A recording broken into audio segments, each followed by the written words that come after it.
Okay. Perfect. So this one is going to be a bit more simple.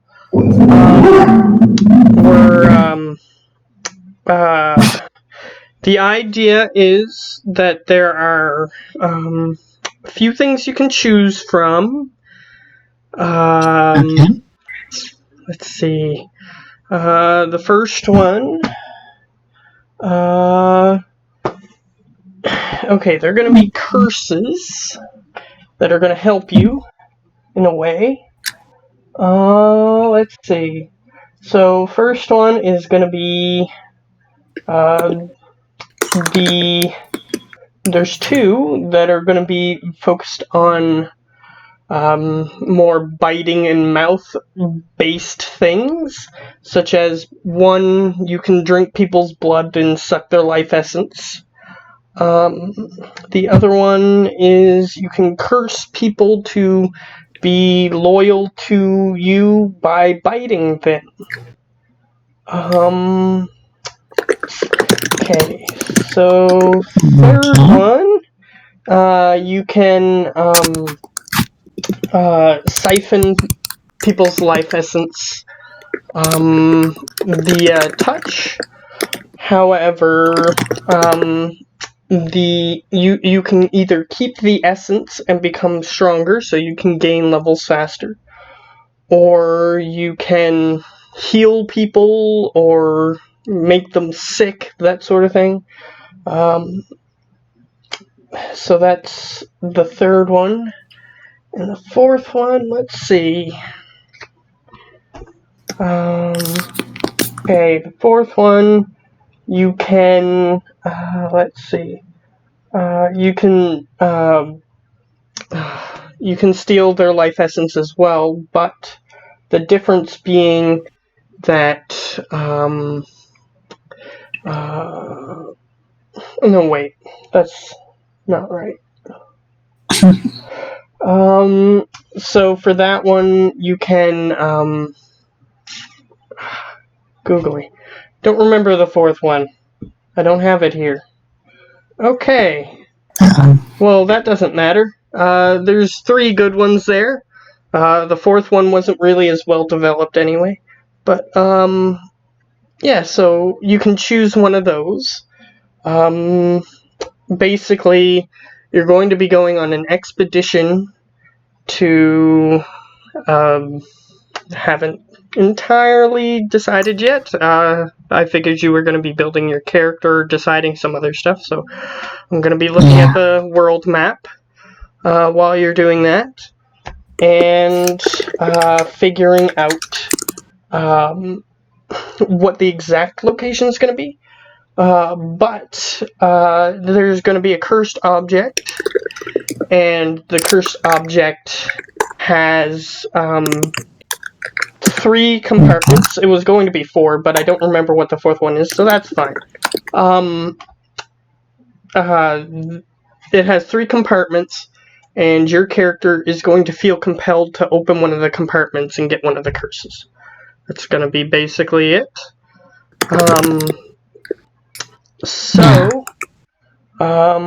Yeah, you can start thinking about those. Let's see. I'm gonna start looking at the world map. Let's see. Boop, boop, boop. Let's see if this will work. Nope, it froze. Okay, there we go. Okay, so I'm just gonna have to do it a different way. That's fine. So, you can start thinking about that while I get the map. Yeah.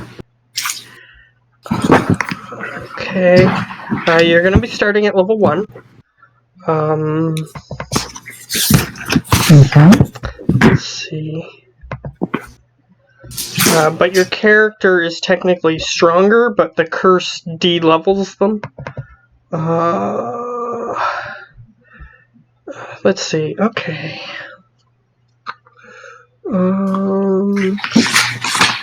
So, you said you wanted to be a dwarf. Yeah. Okay, do you have any class in mind? I'm not sure. Smashing things is still easier than casting spells for me. But Yes, it can be. So, let's see. you're sitting there like, Jenna, that's so boring. Be a weird, complicated class. Come on. It won't matter. I don't think it will anyway. Let's see. Okay, yeah, that'll work. So...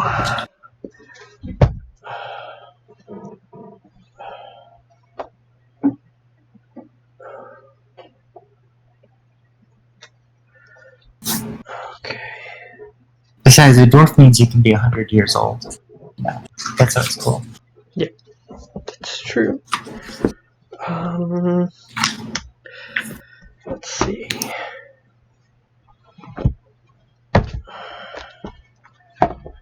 So, have you picked out a class yet?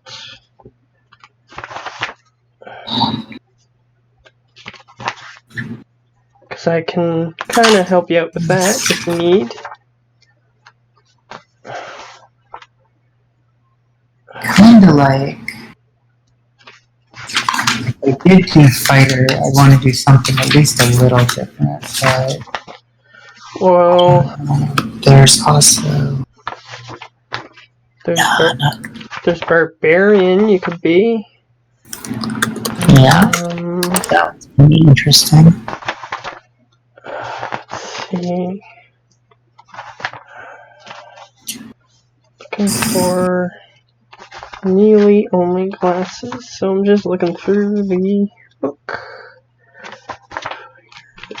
Barbarians have big axes too, which is always fun, right? Well, they don't have to have axes, but they can have great weapons, and they're usually good with those. Yeah. Paladins have a little magic. Yeah, although not so much that it's terrifying. You could be a rogue.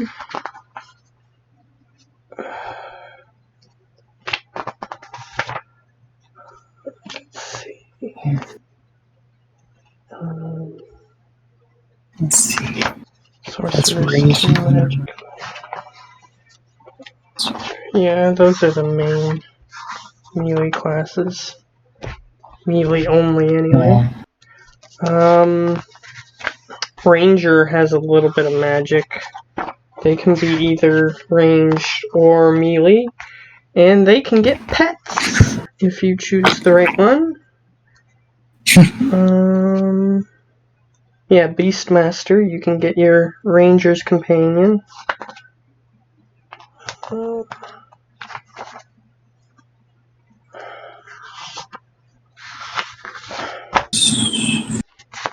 But they have a little bit of magic. Yeah, that's probably okay. But that's up to you.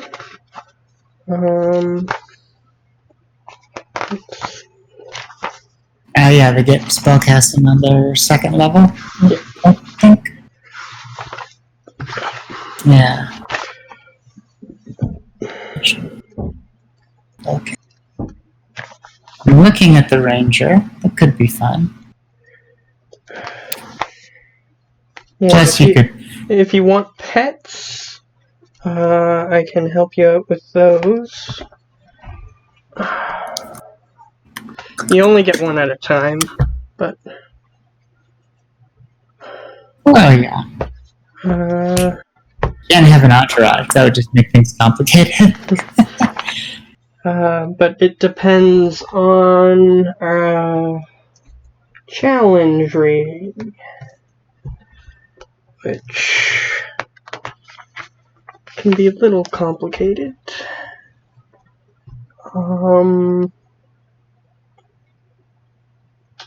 1/4 or lower, which is not much in the books. can bring that up. On. Okay. Just check. Okay. Looking for bestiary. And click filter beast. CR. Okay. Okay. So you can take any beast from that is below CR 1/4. So let's look.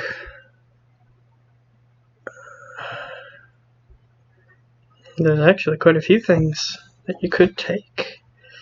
You don't get that till 3rd level, though. That's fine. Yeah, it looks like you can even take things like a camel. That's interesting. Though their damage is based on what they are, and apparently camels can only bite people. For 1d4, that's all they can do. Admittedly, they do bite a lot of people, even in real life. But they do 1d4, that's all they can do. And based on the basic thing in the book, they don't get any stronger except their, I think their armor class goes up, and their chance to hit and damage goes up a little bit, but that's about it. What kind of place is this going to be set in? Like, well, it's going to be taking place wherever you wish to go. It's going to be quite sandboxy. Let's see if you still have the map. I'm not sure if you do.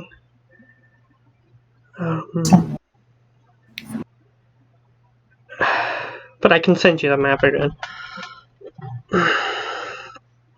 sure. Oh, that one, you mean? Yeah, the one that you tried to make you did make a full thing, but I don't know if you got rid of that or not. I think I have that around somewhere. I just don't know where I put it. I also have 2 computers, so things can get lost. Fair enough. I can send you that. Yeah. Let's see. Okay. Oh, well, that's not gonna work. Let's see. That doesn't matter. I'll just fix it later if I want to. Okay, there we go. And there. Oof. Did it work? No, it didn't. And oof. It didn't work. Come on. You're trying to send it with Discord, or? Yes. Okay. Just trying to. Oh yeah, it you won't can do let the me. plus. That's okay. I'll send it later. But you're going to be starting in what is an old, ruined elven society. They call it the Forgotten Lands. Alright. That rings a bell. That one's sort of on the edge of things, isn't it? Yeah, it's at the southernmost place of the world. Yeah. It's basically an entire city that spans miles and miles and miles worth of area.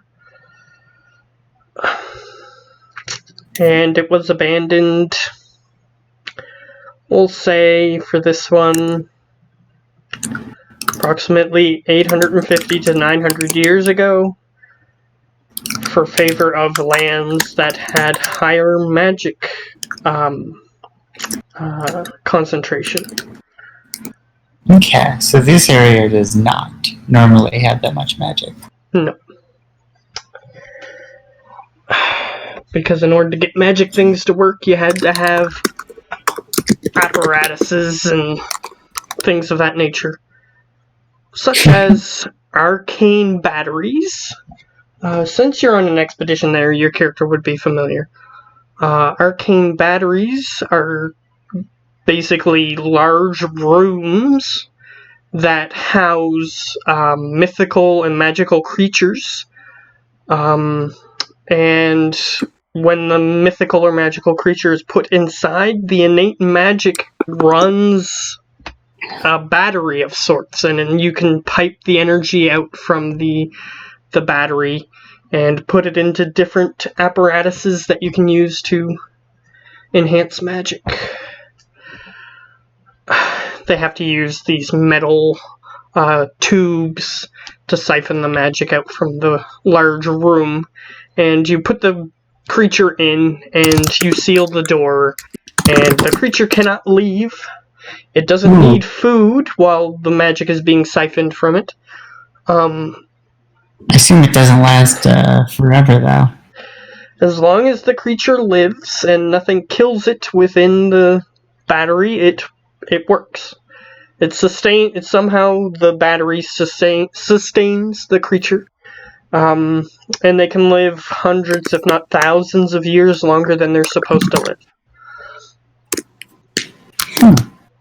Trippy. As long as they are locked within this thing. And they perceive time as being wibbly wobbly. They don't perceive time as well when they're in this thing. They can easily get turn insane or get confused if they're trapped in these things for too long. But mostly they try to use evil creatures that would kill people, so they tend not to care. The people who made these things. That's fair. I mean, that's fair. Yeah, they trap things that would kill their... Yeah. They would trap things in there that would kill their children or just a bunch of civilians and things of that nature in these things, and then they would just not care what happened to the creature inside. But you can technically use any creature that has inherent magic. So there's options to carry things that help with that. Yes. However, this place has been abandoned for quite some time, so you're not sure if any of these things have been upkept. There may be beasts that were captured from different places in the world just wandering around that managed to escape somehow, or things of that nature. But mostly it's just a large elven city that has been abandoned for a long time. But elven buildings tend to stand a lot longer than ordinary buildings. So you may find just an empty section of city that just looks like it was just built. Just sort of sitting there with no people. But basically we're going to be starting there. That is where it's going to be starting. But yeah. So I'm not sure if you have your class picked out yet. Are you going Ranger? I think that'll be fun. I'm looking at it and I'm liking that. I think that would be fun. Let's look over here. Yeah, you won't have to start your magic until you get level 2, and you only get 2 spells total, and 2 spell slots. So it's not too hard to keep track of. It'll ease you in a little bit more than some of the other classes. And there is a ranger spell list. I don't know if you have access to that or not. There are spells that only rangers can learn. Ranger spell list. Wisdom is a spellcasting. I'm looking at the description of it. Yeah. I have like this stuff. So for first level spells, you can learn 1, 2, 3, 4, 5, 6, 7, 8, 9, 10, 11, 12, 13 different spells.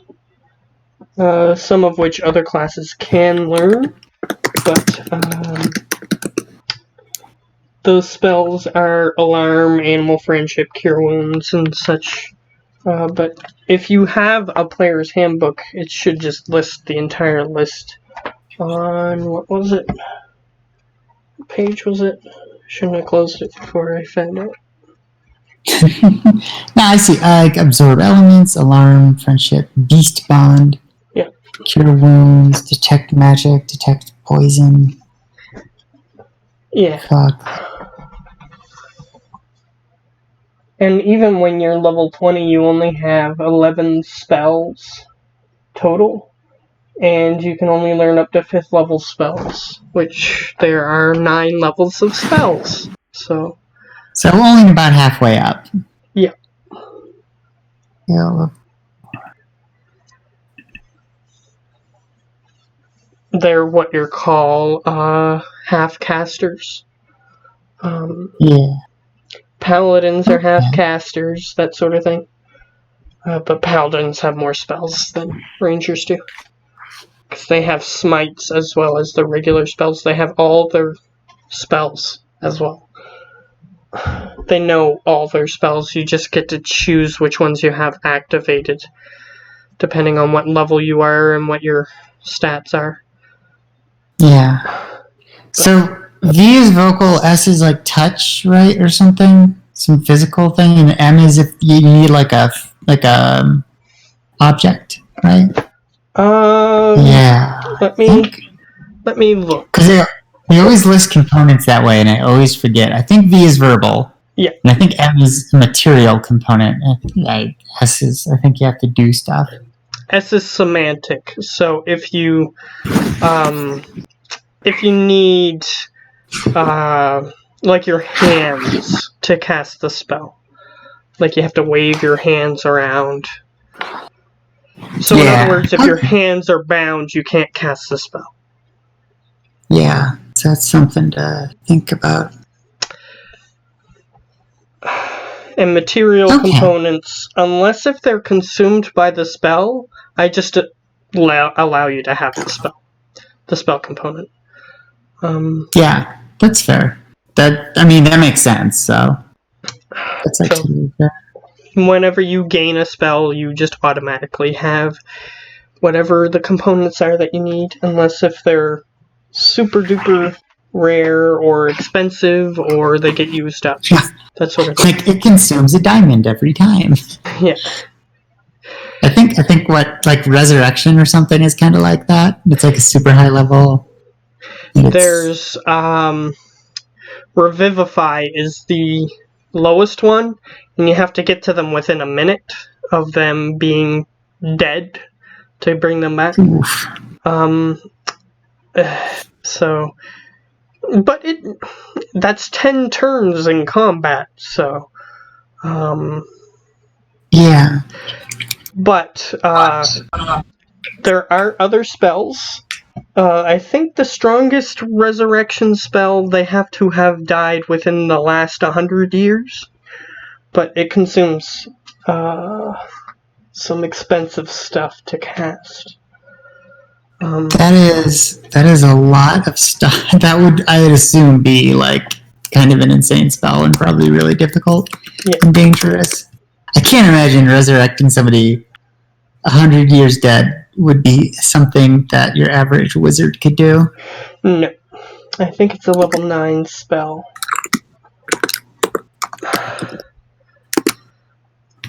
That makes a lot of sense. I kind of like the folk hero background too, which is like animal handling and survival, artisans' tools, land vehicle. Yeah, you can do that. Yeah, I mean, I can make one up, but I'm like looking at the idea starter ones. Like, yeah, that's okay. You can take one of those. I may give you some bonuses. Depends on what you want. Some other bonuses, I mean. But yeah, if you want to make a custom one, you just look at what the other ones give you, and then try to give yourself whatever certain things. But background stuff is mostly for me to be able to draw stuff off of. Well, about 50% of that. And it's also for stuff that you can draw off of as well. Let me see. As well. I don't have...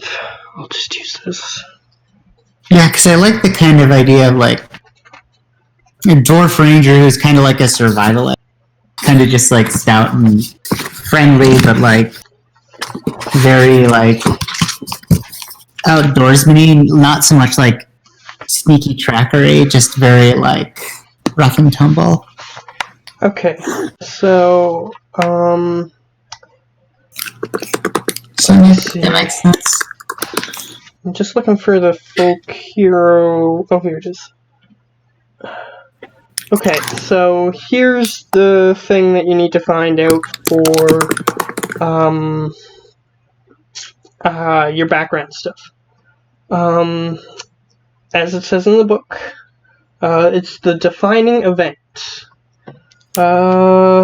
You previously pursued a simple profession among the peasantry, perhaps farmer, miner, servant, peasant, shepherd, woodcutter, gravedigger, those sorts of things. But something happened to set you on a different path and marked you for a greater things.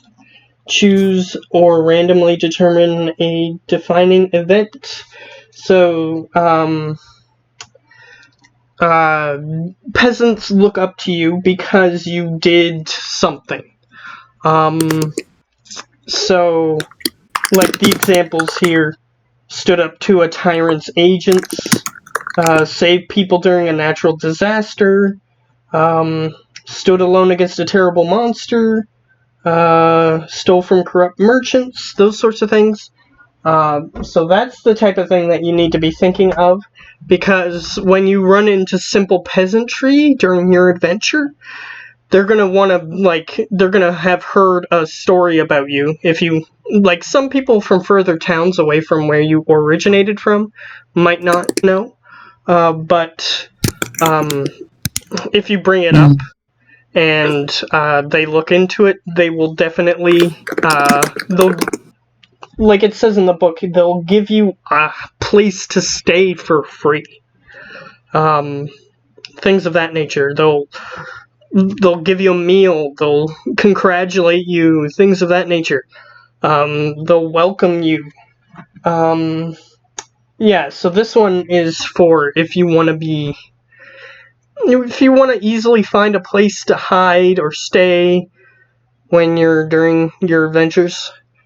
It depends on what your background event is. Yeah. So, let's see here. So there's the idea of dwarves that are kind of hill dwarves, I think, is they usually live above ground, that kind of thing. Yeah, let me just...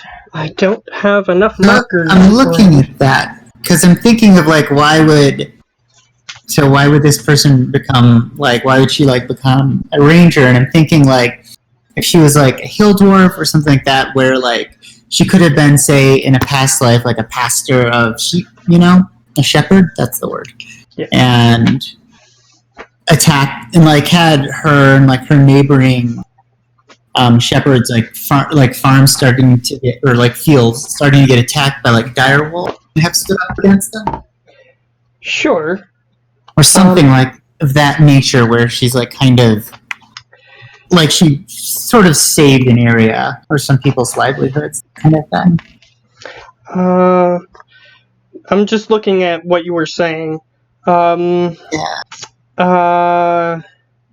Yeah, this one has the context of Faerun, the book, and hill dwarves. Let's see. Yeah, they were kicked out of their main kingdom, which would be underground. Yeah. So, and in mountains and those sorts of things. So yeah, like you were saying, they would be ones that would be living among other races, whereas mountain dwarves, as it says in the book, would probably be more your stereotypical dwarf. Living in mountains, the insular societies, that sort of thing. Yeah, because I like this idea of like a ranger, more of an animal lover, like friend of animals and things like that. And it's like, I don't think a mountain dwarf would be like, well, if you're living deep in caverns, you're probably not going to be big on the livestock trade. That's fair. Though there are farms underground, it's just that they farm different things. Yeah. Mushrooms or some bats. Well, for livestock, they might have weird animals like, what would be a good example? Other than bats and rats? You could have a rat on a stick.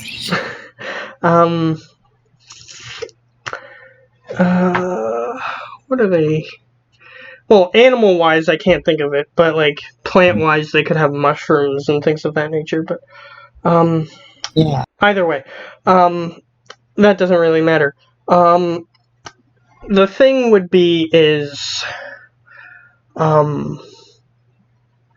what you just described would be more for you're protecting your own livestock, which, if you're a folk hero, it would be that there's a ton of, like, smaller people involved in a situation, and you have to help them in some way. So you could still use that.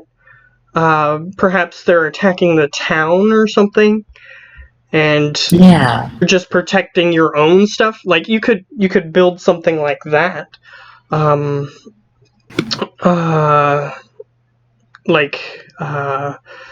They start attacking your stuff, so then you start defending your stuff, but then they start going towards the town, and then you stop them from going towards the town as well, and people perceive that as you just rescuing everyone.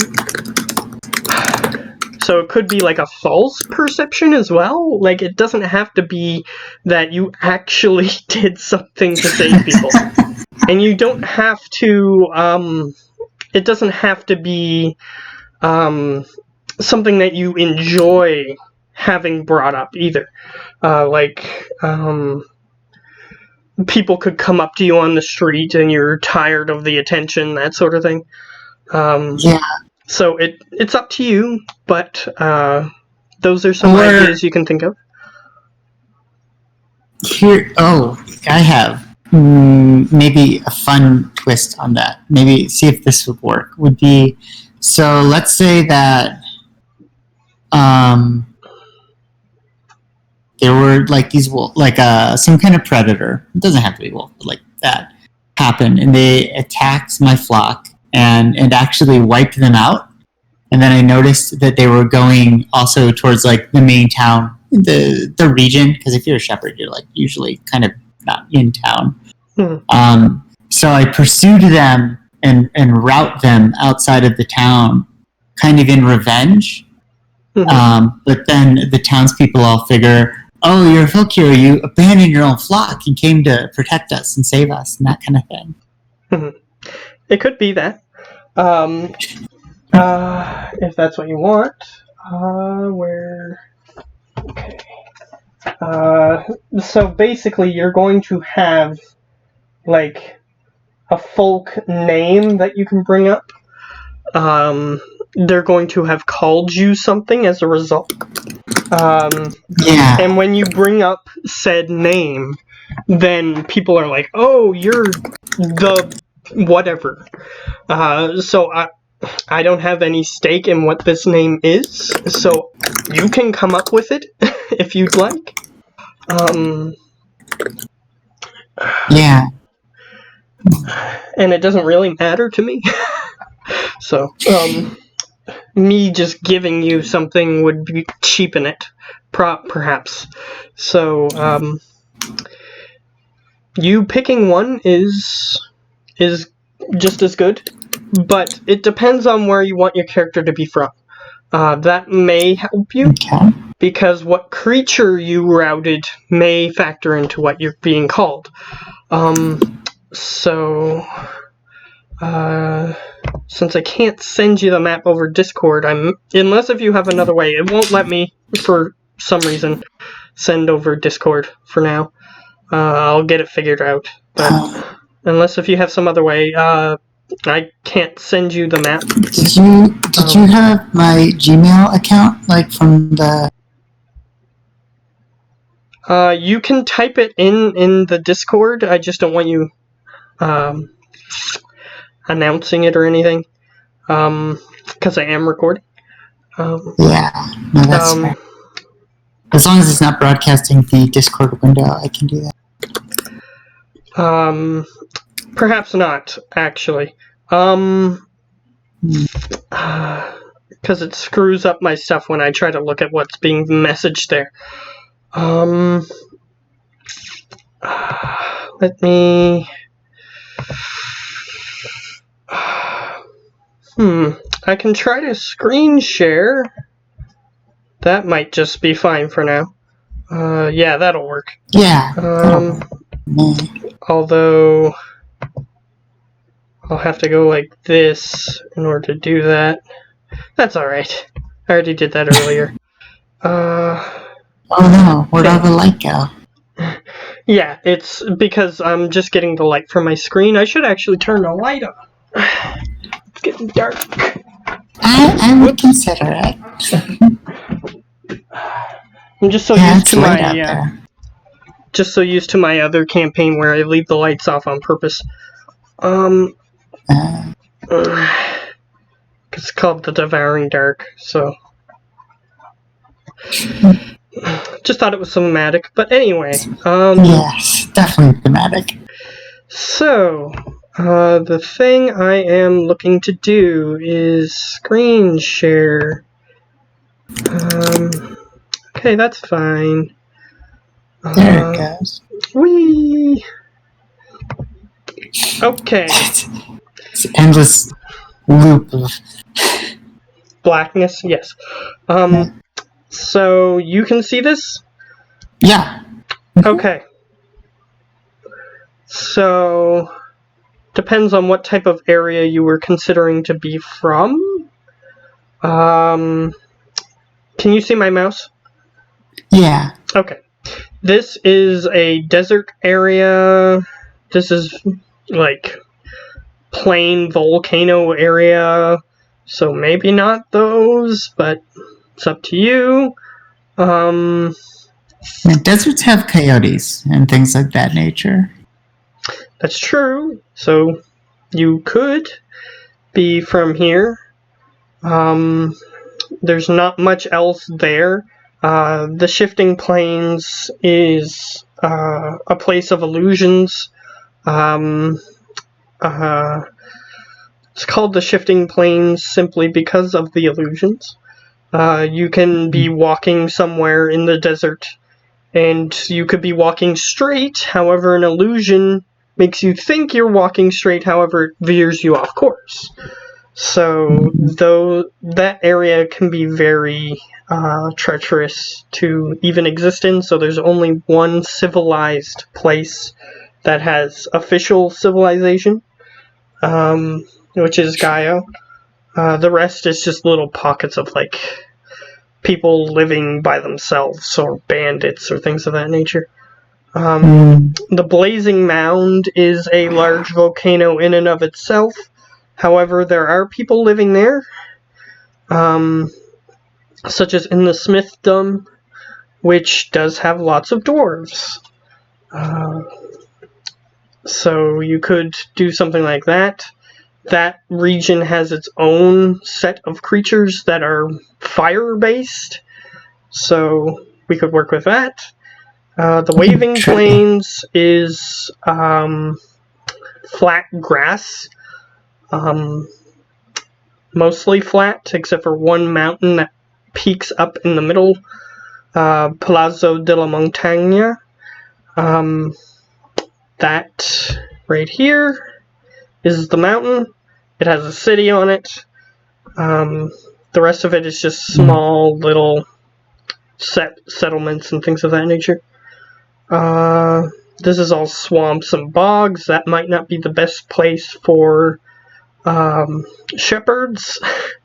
Yeah. Lost another one to the bog. Yeah.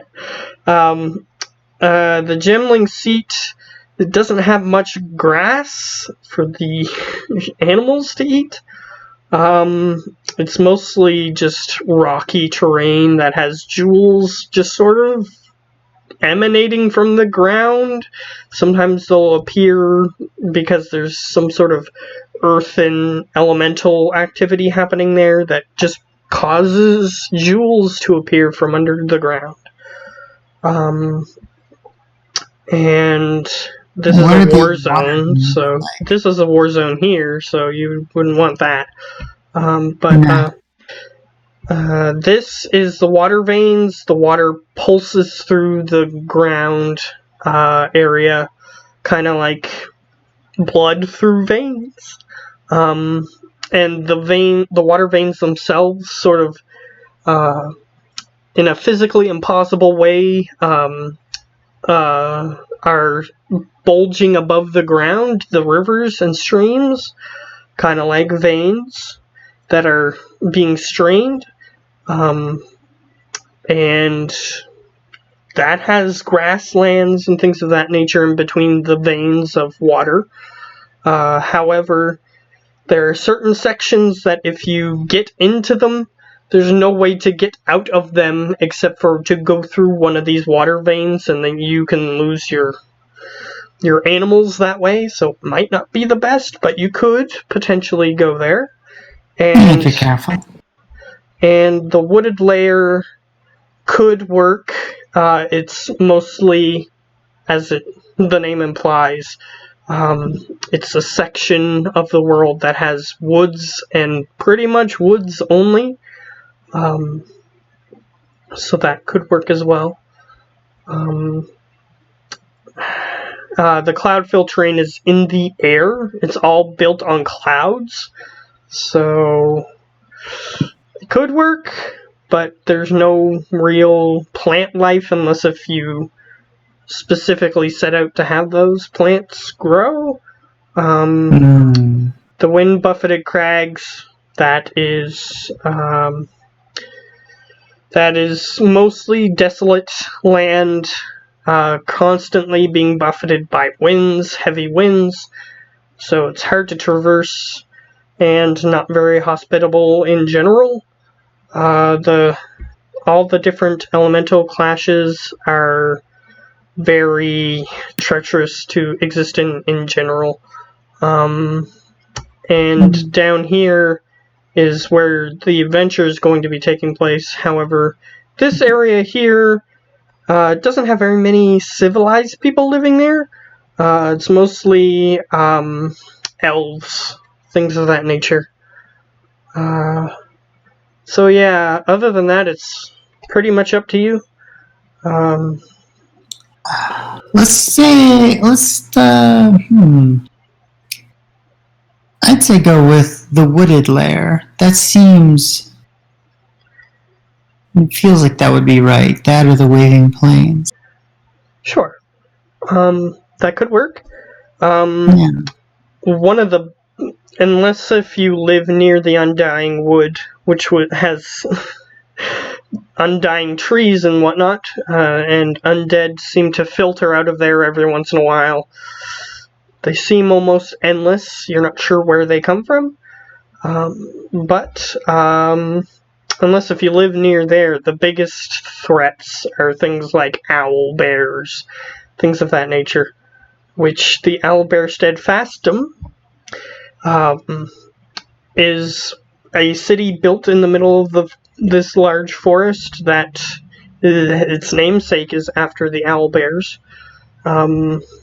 So, yeah, it's mostly just woodland creatures.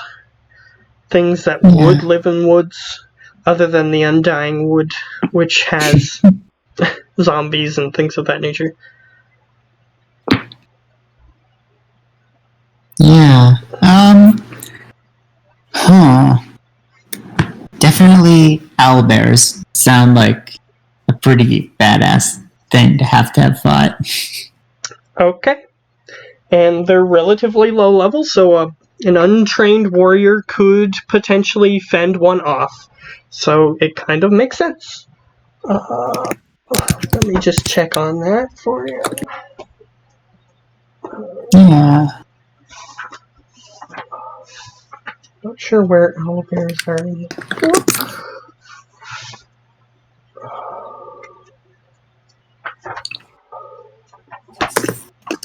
Owlbear. Excuse me.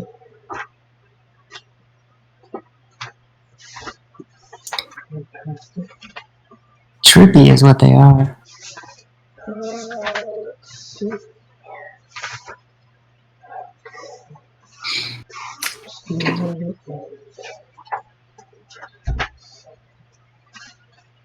Okay.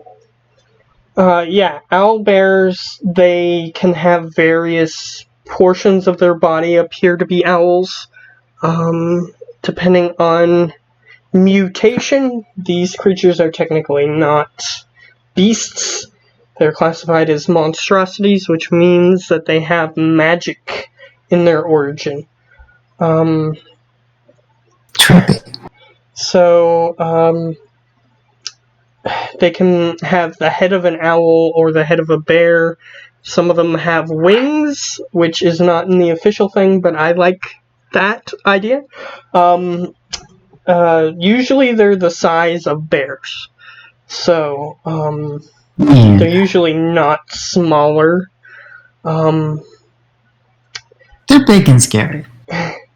They can have feathers or fur or some combination thereof. They can have, sometimes they have paws, sometimes they have talons. They can be pretty weird looking creatures. They have a variety of colors that they come in, just like owls and bears. But for the most part, they're darker in color. So, yeah. What's their normal? Are they normally pretty? Are they normally evil, or are they normally? They usually have the temperament of beasts. So they can be territorial, like bears can be, and they usually hunt at night, kind of like owls. And yeah, if they usually just act as beasts would. So the reason that they would probably be attacking a settlement ever is because their food source is running low, and they need food. So then they go further out from their dens and whatnot to find food. Just like how populations go up and down of creatures in the real world, that's how it happens in mythical worlds. The if there isn't enough food for them all to eat, they'll start spreading out, and then people have to deal with them. And then when their population goes down, the food source goes up, so then the predators start repopulating more easily. Yeah. So it would be during one of these ebbs and flows that this event would have happened.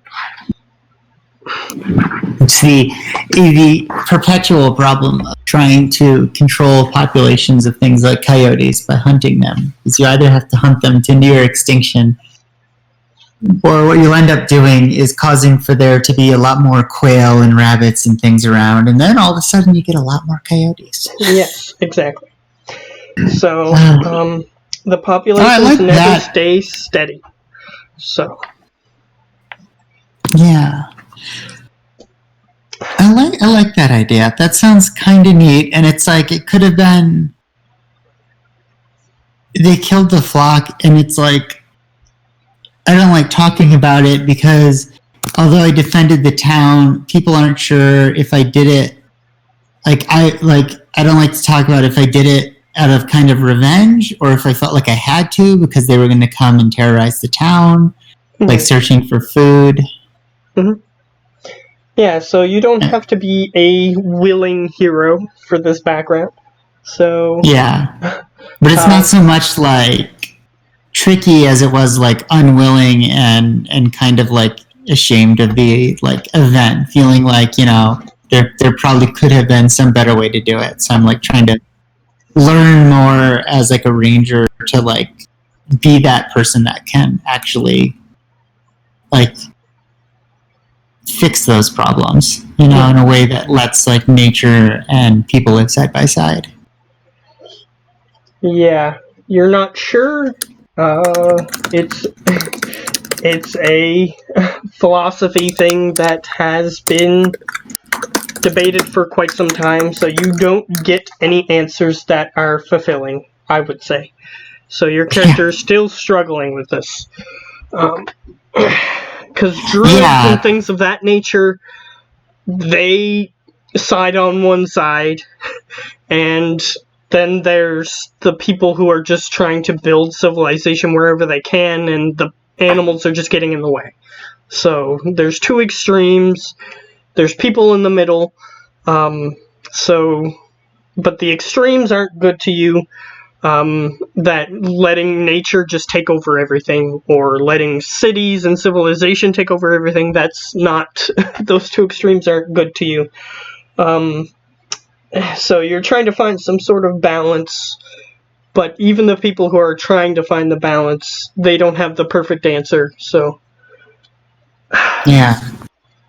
I like that because it sets up, like, a lot of space for potential, like, conflicts and situations. Yeah. So you have some idea of how to play this character already. That's part of the utility of having backgrounds be a mechanic. Whereas in other games, the backgrounds don't really factor in.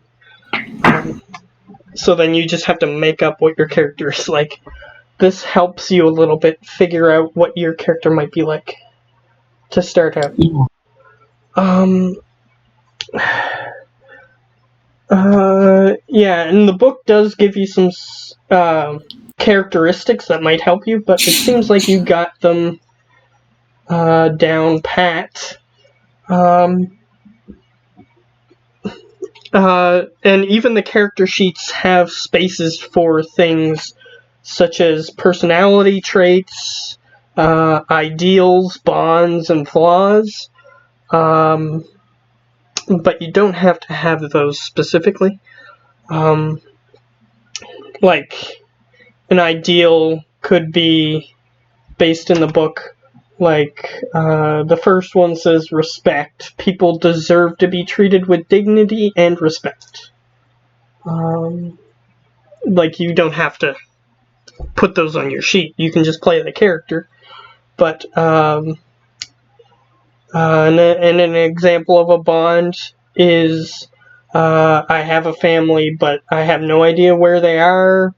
So then that gives me like a background item that I can try to draw on. So you can have those things, but you don't have to. Yeah, but it helps. Yeah, so those things are up to you. If you have a character sheet in front of you and you're looking at it and you're not sure what to put in those places, or you never knew what they were for, well, that's what they're for. And you don't have to fill them. It just gives ideas on how your character might act in certain situations. So you can think about them. But yeah, the defining event seems to be that you drove off some owl bears that were attacking a town, and people praise you for it. So you can choose a folk hero name if you wish. You can start at least thinking about that. Based on how this is going so far, I didn't plan on having any gaming sections, but if we get through this fast enough and you still have time, we can. Because I do have an idea of what would be happening. So I do have a starting place. So Nice. Okay, so the next. So this is something that like works for you and works in this world, and Yeah, it works. So you can start thinking about what your name might be, and if you come up with something, you can just bring it up or whatever. But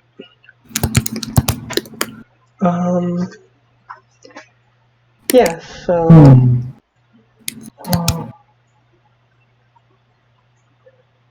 Yeah. So it's always like a hard one. Yeah, and the only other thing that you should be keeping track of from your background is so a couple things actually. You have a type of artisan's tools. What type of artisan's tools you specialize in is up to you. So artisan's tools can be things like smithing tools or woodworking tools or herbalist kit or things of that nature. So you can decide on that, and if you have proficiency in it, it means that whatever stat I get you to roll based on what you're trying to do with it, you get to add your proficiency as well to that roll. So it can be helpful depending on what you take and if you decide to use it a lot or not.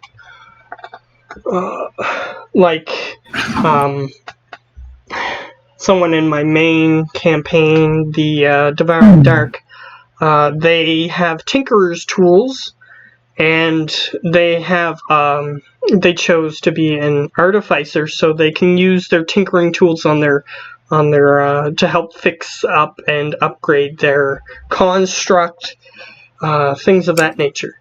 So yeah, depending on what you choose, you can definitely get some help out of that. So, they are, or they have a construct? They have one. So, artificers in the main Unearthed Arcana, which is the supplement stuff that you can get for D&D, they automatically get a construct. They create a little beast or something of a certain challenge rating, and it just sort of follows them around and does stuff. So it's like a little robot that does things for them, things of that nature. But yeah. So then you have your equipment, which includes your set of artisan's tools, a shovel, an iron pot, and a set of common clothes, in a pouch containing 10 GP.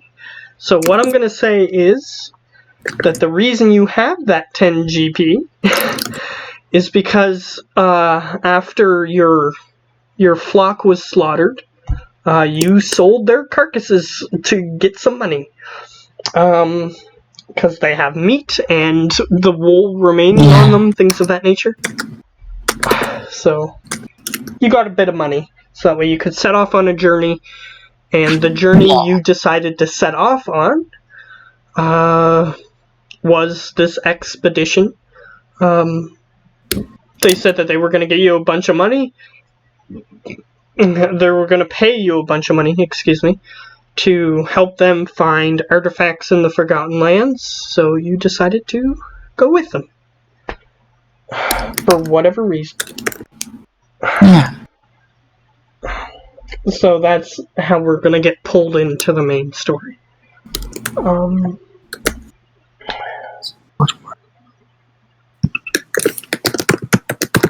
feel like woodworking would work with the whole, especially being not a mountain dwarf. It would be kind of a craft, because like a lot of like I feel like with dwarves it's all about craftsmanship, but like. Yeah, that would work. So you have the woodworking tools on you, so you can do things like, with this set of tools, you can do things like arrow fletching, and like being a bow rearer, things of that nature. And if you want to try to do something like make arrows or bows or anything made of wood, you get proficiency added whenever you use that set of tools, which you have.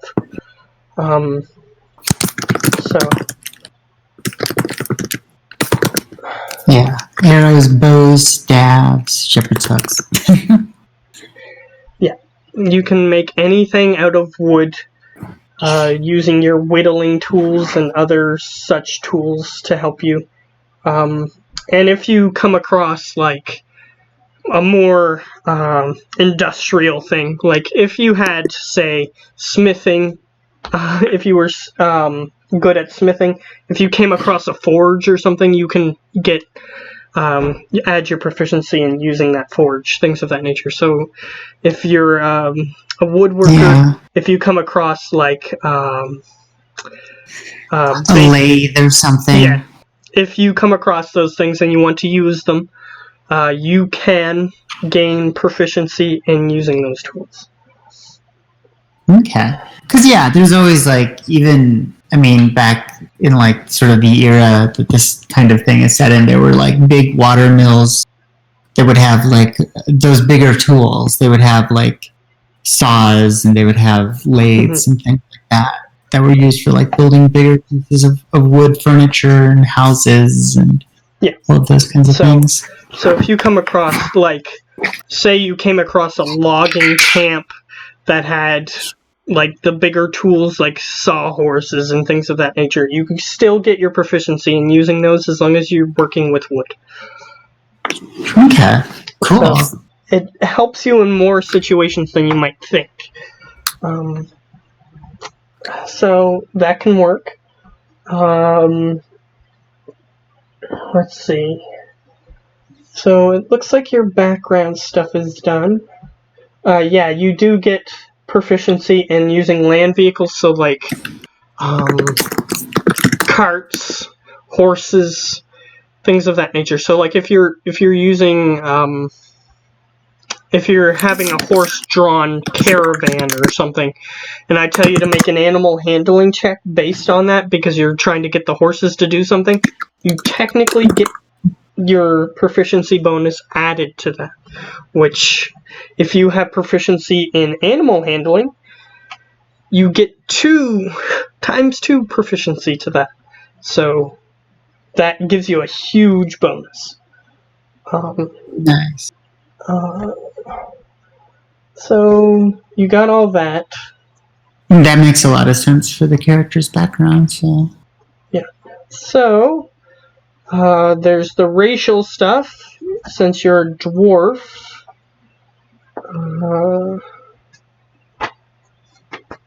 just make sure that you got all that. There's the extra point for hit points, and then there's some other stuff. Yeah, the flavor stuff we can skip over. I assume you have a name ready, so we don't need that. Yeah. So just by being a dwarf, this isn't counted as a sub-race or anything. Just by being a dwarf, you get +2 to your constitution. Just innately. So if you're using, I don't know if you're using standard array or point buy or whatever, but you do that, and then you get +2 to whatever your con is after you've finished. And the age, so you can live up to 350 years. Oh, that's my one alarm. I have to pause for a quick second. Okay. We'll take a moment to take a little break. Yeah. It's her dinner time, and I gotta check on a little work thing, so just should be 5-10 minutes. Alright. So, I'll go grab a drink and you do your stuff. Yeah. Thank you. I'm just gonna set that there so it doesn't fall down. Oh, I just realized I wasn't...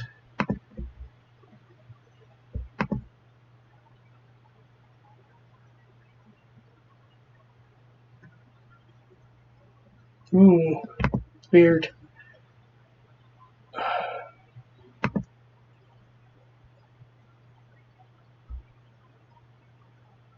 Come on, go away. There we go.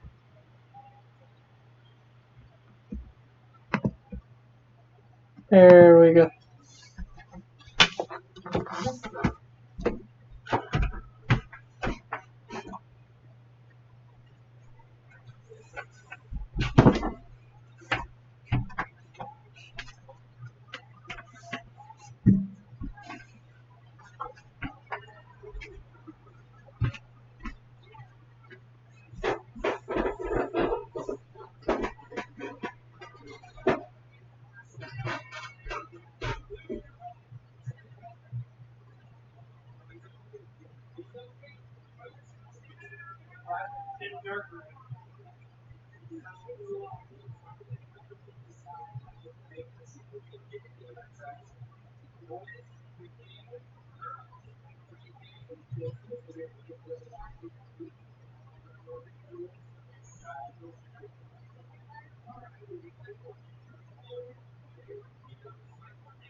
see.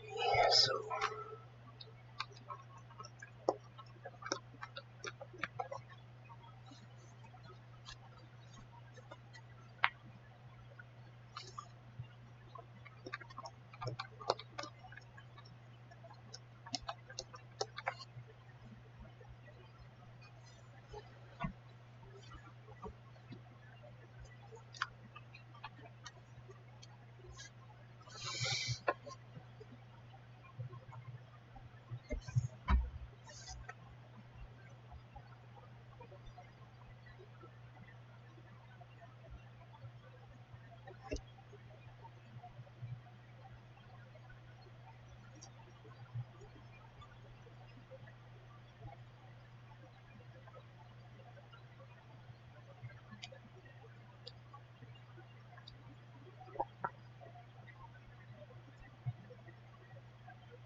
I'm like halfway there.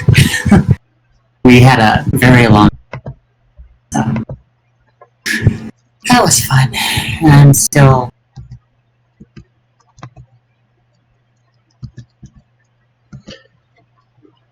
I'm sure it was.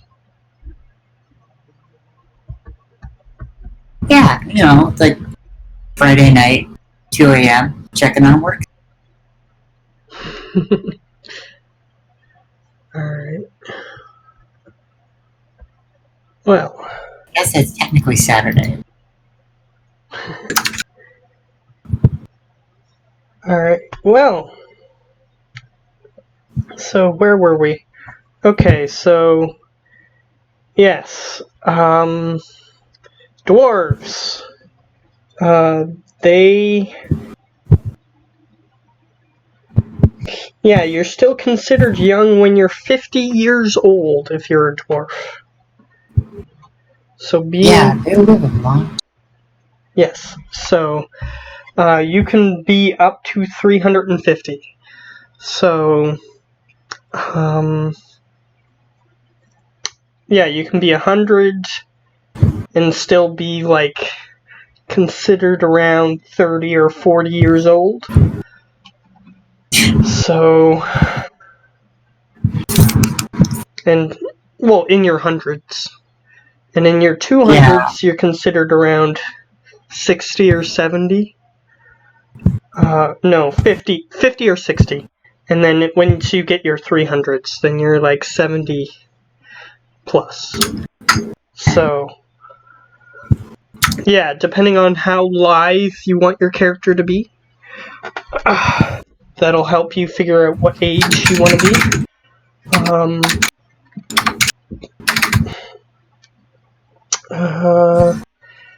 Yeah, so your alignment, I'm going to leave that entirely up to you because it's just you. So, I don't care. Yeah, so you could... It seems like you believed in at least killing those creatures, which doesn't really help. Yeah, it's up to you. You can be... But it does say here that most dwarves are lawful. Okay. Which... Makes sense. Because their society is very... it's very picky on what it wants people to do and what it doesn't. So you can obviously deviate from that. But they also tend towards good. The strong sense of fairness and things of that nature based on their lawful leanings. But, like I said, individuals can deviate from how the society works, kind of like how people deviate in society and they usually get put in prison or something.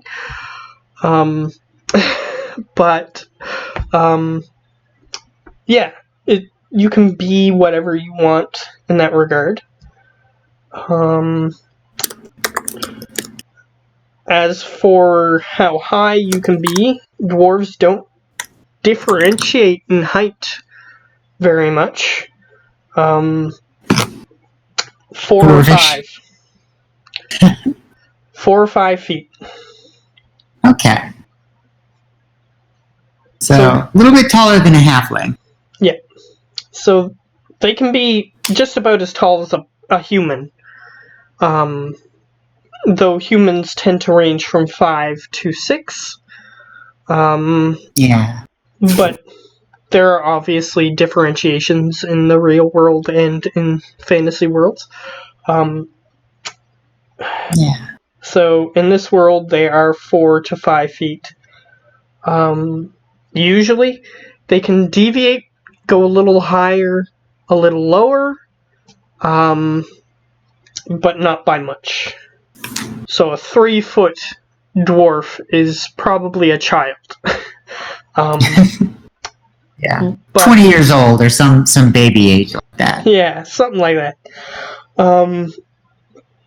And the average is about 150 pounds. You can be a fat dwarf, you can be a skinny dwarf, but dwarves in this world tend to be very statuesque, chiseled looking. They look almost like they were statues, chiseled from stone.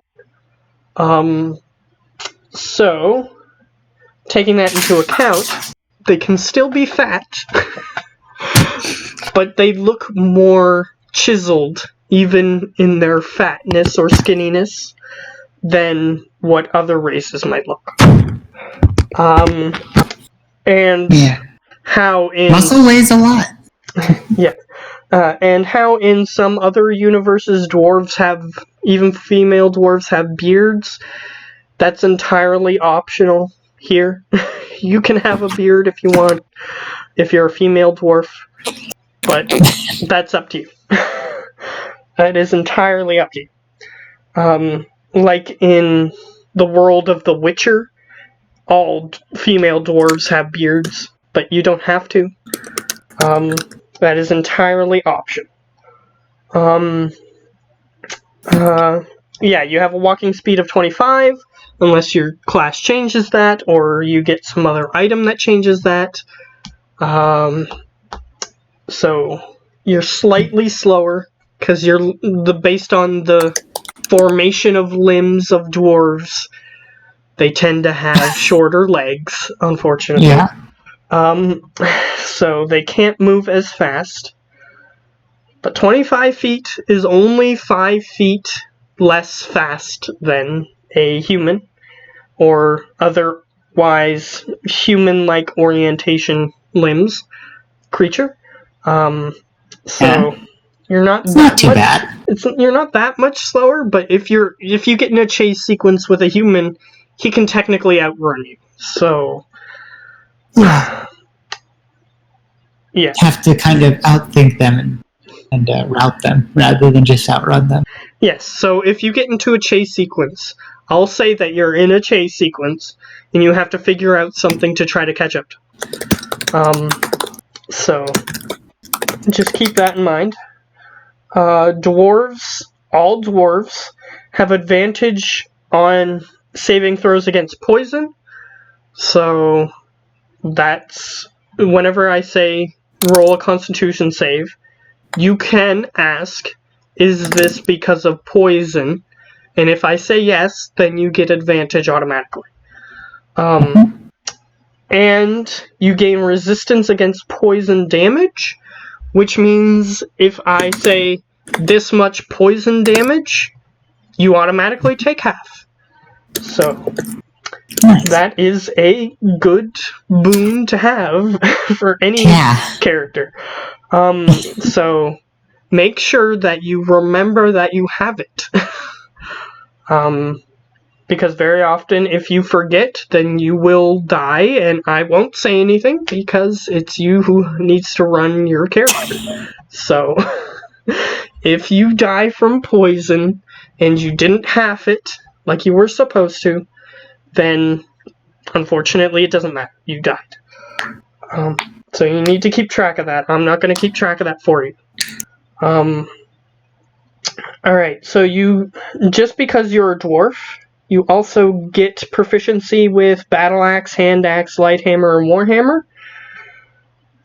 Whether or not you're going to use those, you can use them. Say you have no weapon equipped and you find one, you can use it automatically just by being a dwarf. You have proficiency with smith, brewers, and mason's tools. So yeah, you can walk up to any smith just because you're a dwarf and use it properly. You can walk up to brewing supplies, so you can learn how to make your own ale and beer and other things. You don't have to do that. You automatically know how to use it. And you're making it all wrong. Yeah, exactly. And mason's tools, which means you can chisel stone very well, things of that nature. However, you don't have those tools automatically. You can buy them, but you don't have them automatically. Now, the biggest thing about dwarves, or perhaps not, is stone cunning. You can make an intelligence history check with proficiency. So if you are not proficient in history, if it has to do with stonework, you suddenly are proficient. So... Oh, and if you have proficiency, the proficiency bonus is doubled, like I said with the other one. With the animal handling thing. So... Yeah. You just have that.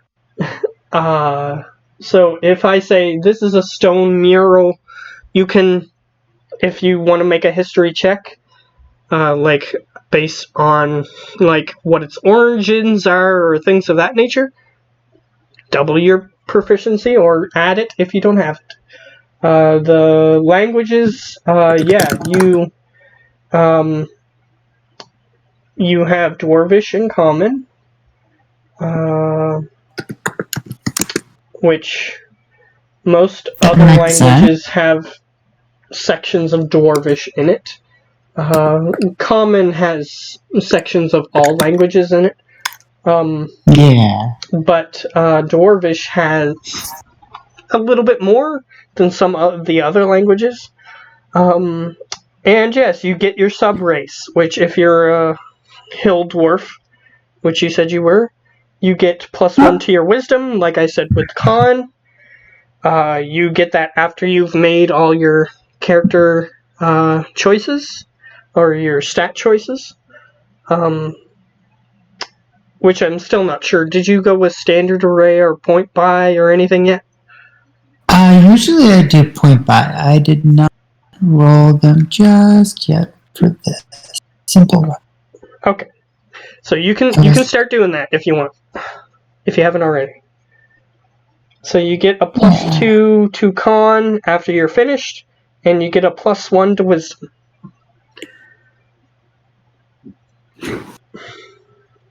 Constitution +1 to wisdom. And you get +1 hit point per level. So after you roll your hit points based on your class, you get an additional +1. Which hit points are calculated by, just in case you don't remember, they're calculated by whatever your constitution is. So whatever your constitution modifier is, the little, if you have a little 1 or 2 or a 3 on your sheet, which is based on what number your stat is. So each 2, so 1 is -5, and then when you get to 3, it's -4. When it's, I think, no, 0 is -5, then 2 is -4, and then 4 is -3, then 6 is negative. It's every 2 it goes up. The little number goes up 1, but the least you can have is -5. So based on whatever stat number you get, that's how you can calculate that a little easier. But every odd number doesn't increase, and that's another way that you can remember. Only even numbers increase.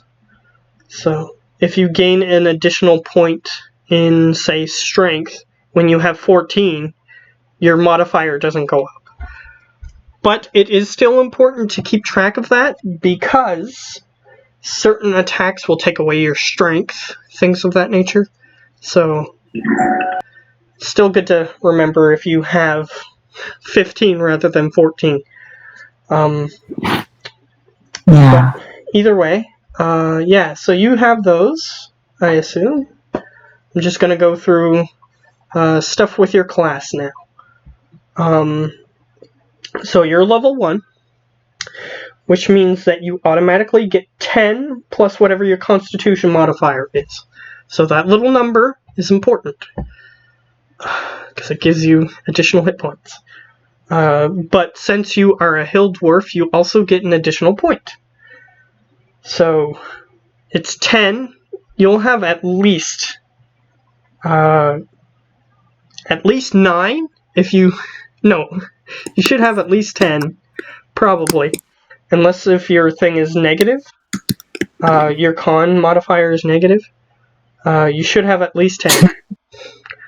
Yeah. Which, if there are classes where it is strategic to take a negative constitution modifier, because you want to have your other stats better. But if you want more HP, which you might, your con is not going to be a garbage stat. That's not going to be a stat that you garbage. Yeah, constitution is important for dwarf. I feel like that's... Yeah, so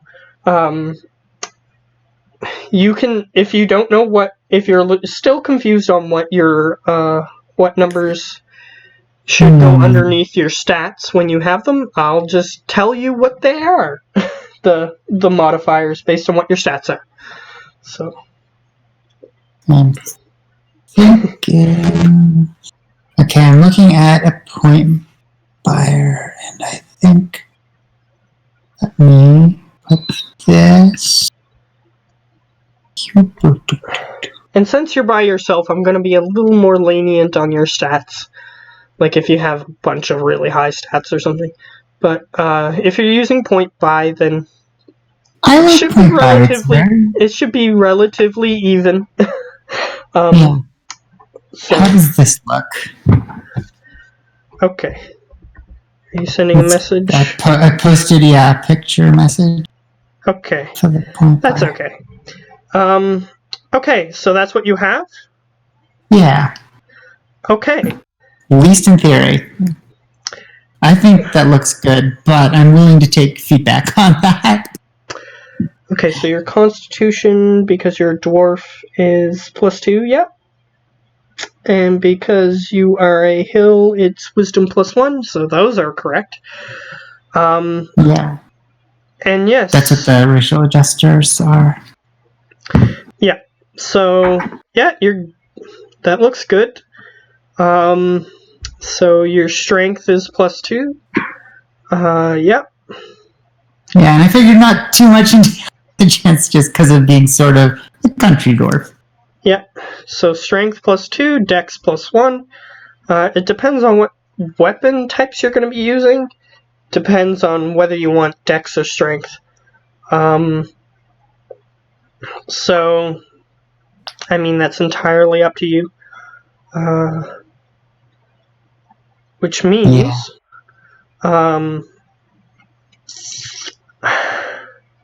Ranger hit dice 1d10 plus 1.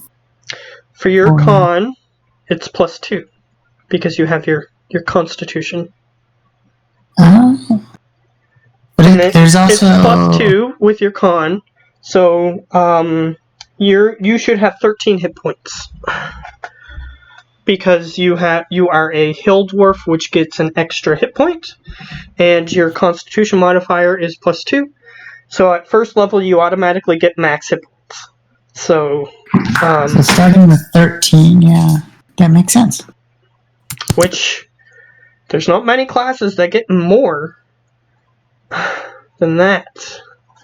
Let me just look at. That's a good starting amount. I'm gonna look at, because barbarians usually are the ones that have the highest HP overall. So I was just gonna check that to see what they get.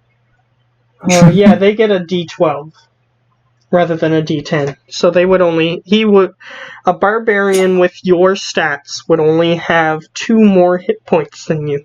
So that's not that bad. But as they level up, the gap would get bigger and bigger. Yeah. Unless if they rolled really bad and you rolled really good. Which can happen.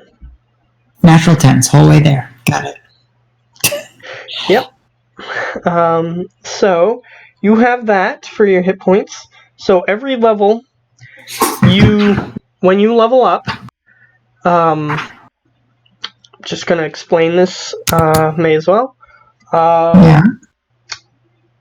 For the first 3 levels, because I like my players to have a decent amount of hit points, usually you just take max.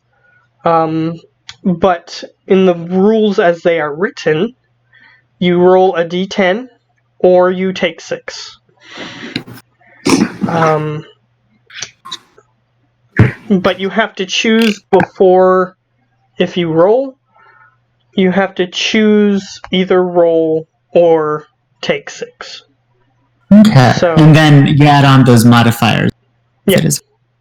So then you add on your con modifier, and since you're hill dwarf, you get +1. So yeah. Yep, that's what you would do. But since you took this class, you have proficiency in light and medium armor and shields. So I'll get to the starting equipment in a minute to determine what you have for starting equipment. So, but you also are proficient in all simple and martial weapons, which means unless if I give you a custom thing, it should say on your weapon if it is simple or martial. In the books. So unless if I give you a custom thing, it should say that. And usually if I make a custom thing, I just base it off of another thing in the book. So then I'll just say that it's based off of this thing in the book. So then you would just be able to see what that is. If you want to look those things up when you use each one. So you have proficiency. You can add your proficiency in your strength and dexterity saving throws because you're a ranger. Yeah. So I'm not sure if you're using an electronic sheet or a just a printed out sheet, because that doesn't really matter for this one. But there should be like a little box next to your saving throws, and if you have an electronic one, then you should just be able to click that box and it will update it for you usually. But if it doesn't, then you just have to know what your proficiency bonus is, which in your class at first level it is +2. Yeah, because I've used Roll20, but I'm undecided what I'm going to use time. Okay. So I'm just keeping track of everything in a notepad right now. Okay. I'm going to tidy it up when I'm all done. So that's a thing I might consider making a Roll20, but that's up to you, because I can do a different thing just to keep track of the one character sheet. Yeah. So, your saving throws are dexterity and strength. And there's a list of proficiencies.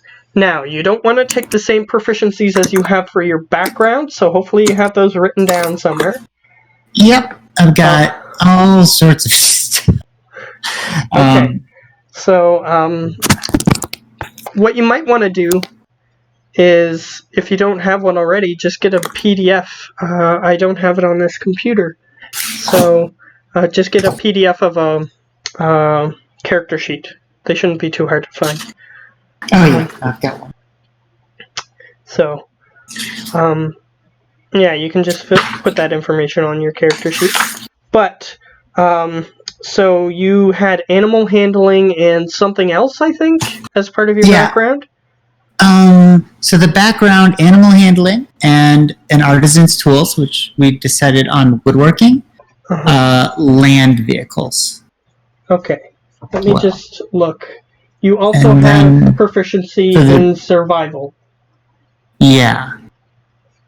Okay, so with, you want to make sure that you don't take the same ones, because you get some as part of your class, as well as your background. So, you get to choose 3 from this list, which 2 of these you cannot take, because you already have them. So, should I just not tell you what those ones are, or, because it says here, I'll just say them. You can choose 3 from this list: animal handling, athletics, insight, investigation, nature, perception, stealth, and survival. So I already have animal handling and survival. Yeah. So you have 1, 2, 3, 4, 5, 6 options, and you can take 3 of them. So you can take half of what is on that list. So it's athletics, which is based on strength. It helps you climb things of that nature. Do things that require strength. Insight, that's if you want to see if someone's lying or what their demeanor is, things of that nature. Investigation, which is if you're closely looking at something, usually is when I'll get you to roll an investigation. So you're opening a drawer on a desk, searching through the desk, a bookshelf. even like looking at a door to see if there's traps, that would be an investigation. Things of that nature. Nature, that's just mostly for identifying creatures, plants, things of that nature. Although sometimes that falls under survival, but nature is usually for identifying creatures. Okay. Survival is more like, is it edible? Yeah. And perception is one of the more useful stats in D&D in general. It's the one that you use to see things. So, like, if you're just walking along and you're looking around, just to notice things that are following you, things of that nature. So, it's the most useful one for noticing things before it becomes a problem, usually. And stealth should be pretty self-explanatory. So, you can take half of those. Oh, man. I would say perception, stealth, and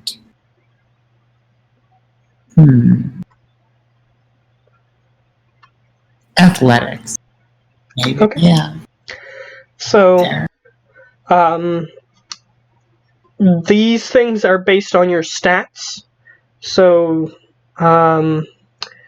they're based on your modifiers. So, you roll a d20, and you add your stat bonus, which if it's negative, then you subtract that. And you add your proficiency if necessary. So that's all you add for those stats. Okay. So if you aren't proficient, then you just add your stat bonus and you roll a d20, and whatever the d20 says plus that stat, that's it. So here's your equipment. So this will be important for determining what you actually have. So, you get to choose. You get to take all of these things, but each of these things has one option or another option. So, or some of them do, some of them don't. So, you get here's the first thing that you get. It's an armor. So you get an armor, which is either scale mail or leather armor. Scale mail is medium, whereas leather is light. So leather it gives you less AC than medium armor, which is scale mail. So you can either take the one that's higher or the one that's lower. I feel like I'll go with the scale mail. Just So you can take that. In this edition, there's technically no detriment to taking the medium armor, so you may as well just take the medium armor. I mean, I feel like I'll take the medium armor.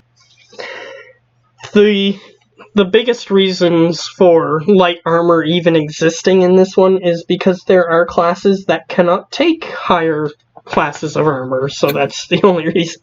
So you can, but you can choose to have the lesser one if you want. But I think as a dwarf, I feel like the scale mail is more appropriate. Yeah. Plus, it depends on your dex and things of that nature. But yeah, because I also have a little bit more of a melee than a distance build. Mm-hmm. So here's what you can choose.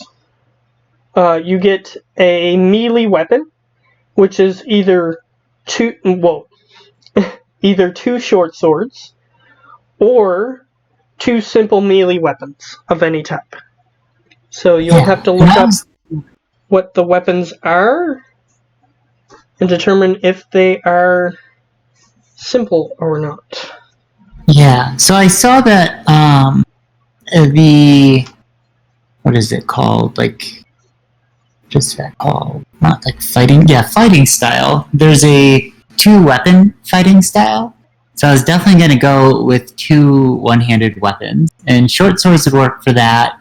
But it was between that and hand axes. And I feel like I like the idea of hand axes because it kind of fits into woodworking and being out in nature like that. Mm-hmm. And I think those are a simple melee weapon. You are proficient in them. You are proficient in them simply because you are a dwarf, so it doesn't matter. That too. Yeah, so I'm overly qualified for hand axes, but I mean, as a starting item, I think they count under two simple melee. I think so. Yeah, simple melee weapons, hand axe, 1d6. They're practically the same as a short sword, but you can choose to throw them. Yes. You can technically choose to throw anything, but unless if they you could hit things with them. You can choose to throw anything, but if they have the thrown property, then that makes it just a regular d20, depending on what their range is, rather than having to roll a stat thing to see if you can even throw it. Yeah. So, I throw the claymore. You can. Especially if you're strong enough. Like, barbarians can do that sort of thing, but... so your next thing is you get a pack of supplies, which is either a Dungeoneer's pack or an Explorer's pack, which those two things contain different things. Yeah.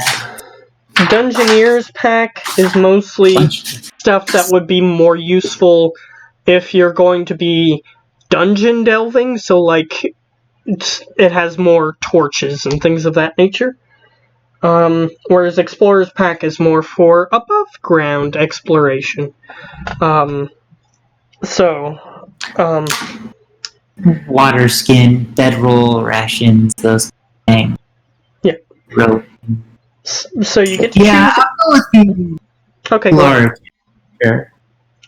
I'll go with that. Explorer kit. I feel like, if I was being told we're going to go to the city and travel there, I feel like that's what I would pick to plan with. Whether or not that's what I end up running into is another thing, but... Yeah, that's alright.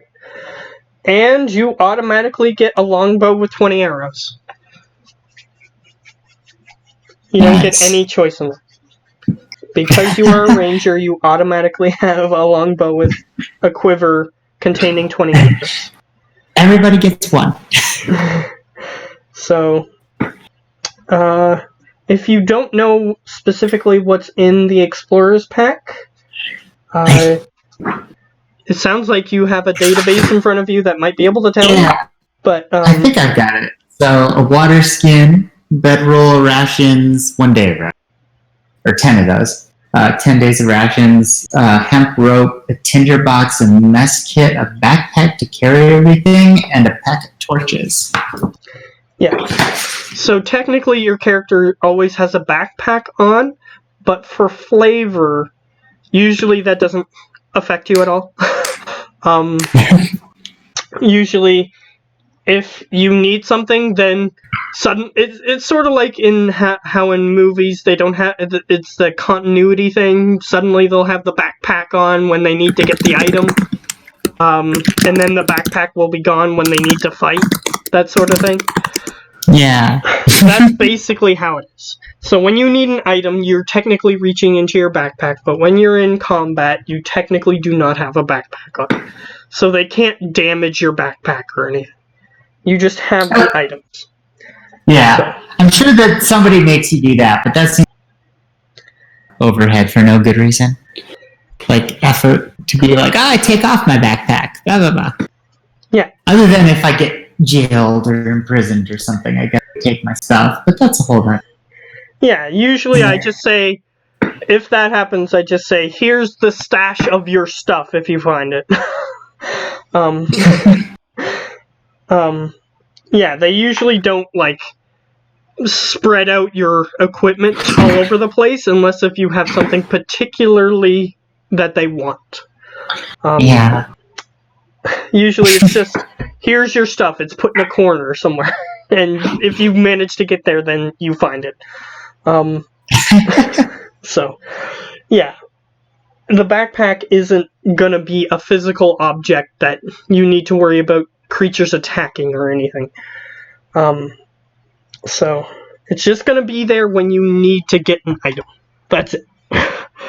So, alright. Usually that's why people get bags of holding, so that way they don't have to worry about that, but I'm not gonna make you worry about that anyway, so it doesn't matter. Okay, so beginning at first level, this is something that you will automatically have at first level. You get a favored enemy. My favorite enemy. Yeah, I was looking at that. Okay, I'll try to explain it because it can be a little. It seems like it's mostly like classifications of enemy rather than a specific foe, but I swear I remember it being like a specific enemy before. So I'm like, yeah, that's the part that gets me. It can be. So here it is. You gain experience in studying, tracking, hunting. So you can, if I say that there are creature tracks, you can ask me, does it look like these are tracks of my favored enemy? And then if you make a roll based on that, if I say yes, then you can get advantage on maybe identifying what they are, things of that nature. So it can be entirely useful. So choose a type. So here's where it gets perhaps a little different from other editions. You can choose from aberrations, beasts, celestials, constructs, dragons, elementals, fae, fiends, giants, monstrosities, oozes, plants, or undead. So that's the main list. And then it says, alternatively, you can select 2 races of humanoid, such as gnolls or orcs. So you can choose one of those overarching classifications. Or if you want humanoids, you get 2 different types. So. So I'm stuck between either beast from defending my flock or undead due to the dying forest. I wonder. Okay, so I'll be a little. I'll give you a little meta information. There's a lot of other things here. I'll give you a little meta information. Owl bears are technically classified as monstrosities. Trippy. Monstrosities are creatures that have magic within their origin, that originate from the world. So they're not like from an outer plane or anything. Whereas aberrations tend to come from other planes of existence.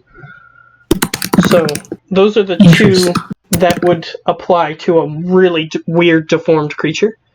So monstrosities tend to be creatures that were created by mages originally, or by 2 different magical forces colliding when a creature was nearby, things of that nature. So monstrosities would be that, like a creature that is half this and half that. Let me give you another example of a monstrosity. I'm just gonna look through this book here. Like a hydra.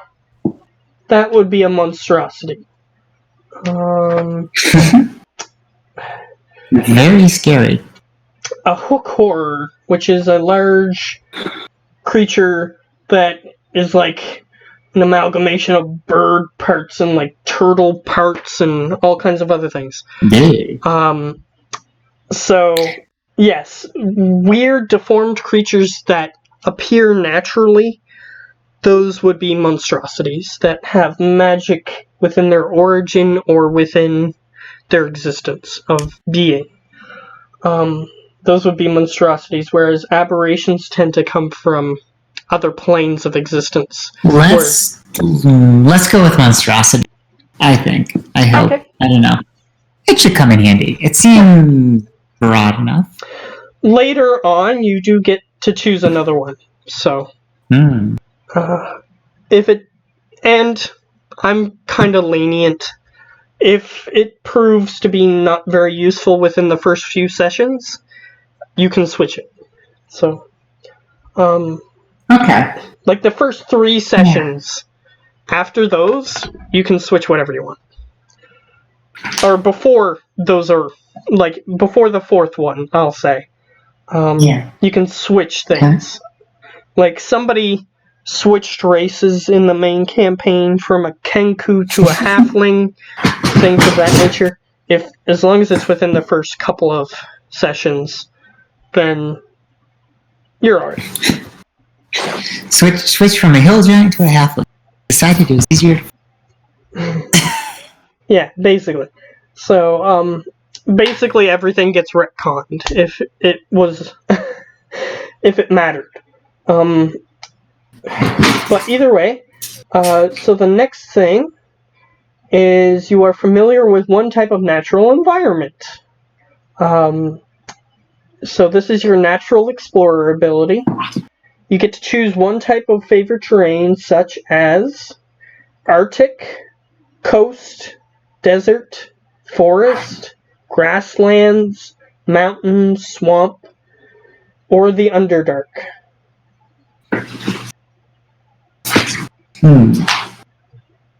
Well, let's do at least one traditionally for mountain. Okay. So here's what this does. I remember there being a fair number of mountains in So here's what this does. When you make an intelligence or wisdom check related to your favorite terrain, so like if you're tracking something through the mountains, you add your proficiency. Your proficiency bonus is doubled if you're using a skill that you are proficient in, or you just get regular. If a regular proficiency, if it's one that you're not. So this one is extremely helpful for tracking things through what your favorite terrain is. So it also gives you this thing which says, while traveling for an hour or more in your favorite terrain, you gain the following benefits. Difficult terrain doesn't slow your group's travel. Your group can't be lost except by magical means. Even when you are engaged in another activity while traveling, such as foraging, navigating, or tracking, you will remain alert to danger. So if you're doing one thing, you can still be on the lookout for things that might hurt you. If you are traveling alone, you can move stealthily at normal pace. So, since this is a one-person campaign, depending on what you choose, you might get allies, but you can move stealthily at a regular pace if you're in your favorite terrain. So, instead of moving, like if you're walking through the wilderness, usually if you're moving at a stealthy pace, you move at half speed. And then if you're not stealthy, you can move regularly at regular speed. Or you can move quickly, like at a running pace, which doubles your normal movement speed. So, but you're much more obvious to threats. Yeah, very noisy when you're running. Yeah, so, that can be useful. When you forage, you find twice the amount of stuff that you normally would in these terrains, or the terrain that you're favored in. And you also get another favored terrain later. So if you find that you're in a certain terrain more later, then you can choose that one. And while tracking other creatures, you also learn their exact number, their sizes, and how long ago they were passed through the area. So, very, very detailed. And you actually get this ability 2 more times, actually. You get it at 6th and 10th level. So, you don't even have to get to be that high of level to get 2 more. Whereas with your favored enemy, you get them at... if your favored enemy has a language associated with it, you can get that as well. But where for favored enemies, it's 6th and 14th, whereas with your natural explorer ability, it's 6th and 10th. So yeah, nice. Either way, yeah, at 2nd level is when you get your fighting styles. So you said you wanted to have 2 weapon fighting? Yeah. Okay, so you have to wait. So that'll be at 2nd level. Yeah, you have to wait till 2nd level to actually dual wield in the way that you were talking about. However... Yeah, which is fine. However, I'm just going to say that your 1st level is going to be quick. So... I mean, you're pretty weak, and I don't want to have to send the little tiny things after you all the time. So yeah, a single 1st level player is, a little weak. So you're going to level up quick. So don't worry about that. Everything else doesn't come until a higher level, it looks like.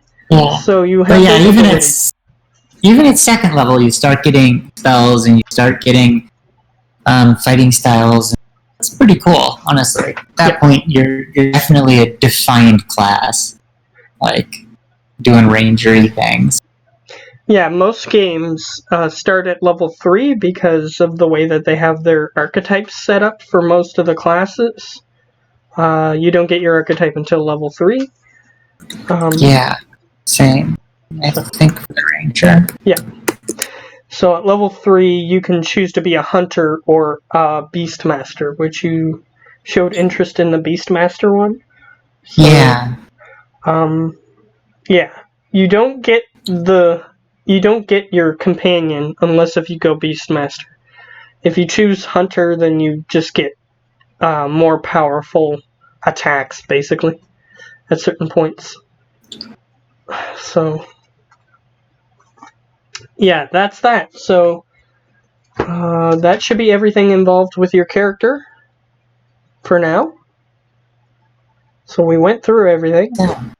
Yeah. I think that's everything. Looks like everything. So you should have your equipment. You should have your stats. You should have your proficiency. You should have everything that you have at level 1. There's a lot of proficiency. Yeah, you have everything that you're proficient in is +2 at the moment, which can be useful. Yeah. So everything you're proficient in, you get +2. So that's good. That will be useful. Okay. So since we went through everything with your character, depends on how much time you have remaining. So if you are comfortable with your character for now, at least, we can move into doing a little bit of story stuff to start you out. And then next time you might get into a little bit more stuff, but we can start, if you'd like, if you're comfortable with what you have. If you're not, Okay, go ahead. I've got an hour, but in terms of heavy rolling or combat, it might be difficult to make the nicer sheet. Yes. Okay, that's fine. But the beginning part is not going to be like heavy combat or anything, but you might have to roll some of your stats. Yeah, so that should be fine. I've got those right there. The saving throws, or the modifiers, I suppose. Okay, so anything that you are proficient in, you have to remember to add your proficiency. That's the only thing I'm going to caution you with. Yeah, that's +2 in those cases.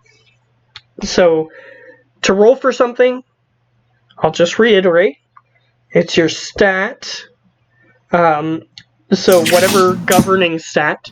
So some of them are intelligence, wisdom, all the different stats. So each one has a governing stat. So you just use the governing stat modifier, you roll a d20, you add the governing stat modifier, and if you're proficient, you add the proficiency. It's pretty streamlined for 5e. Nothing too intensive for that. So if you need to roll for your stats, shouldn't be too hard, but I understand you're a relative beginner, so just making sure that you're comfortable with what you're doing before we start. Yeah. I think I can manage, as long as it isn't anything too scary, and if I forget something, that's life. Okay. So, here's the starting story. So this is just going to be, unfortunately, this is how it works. It's the opening monologue of...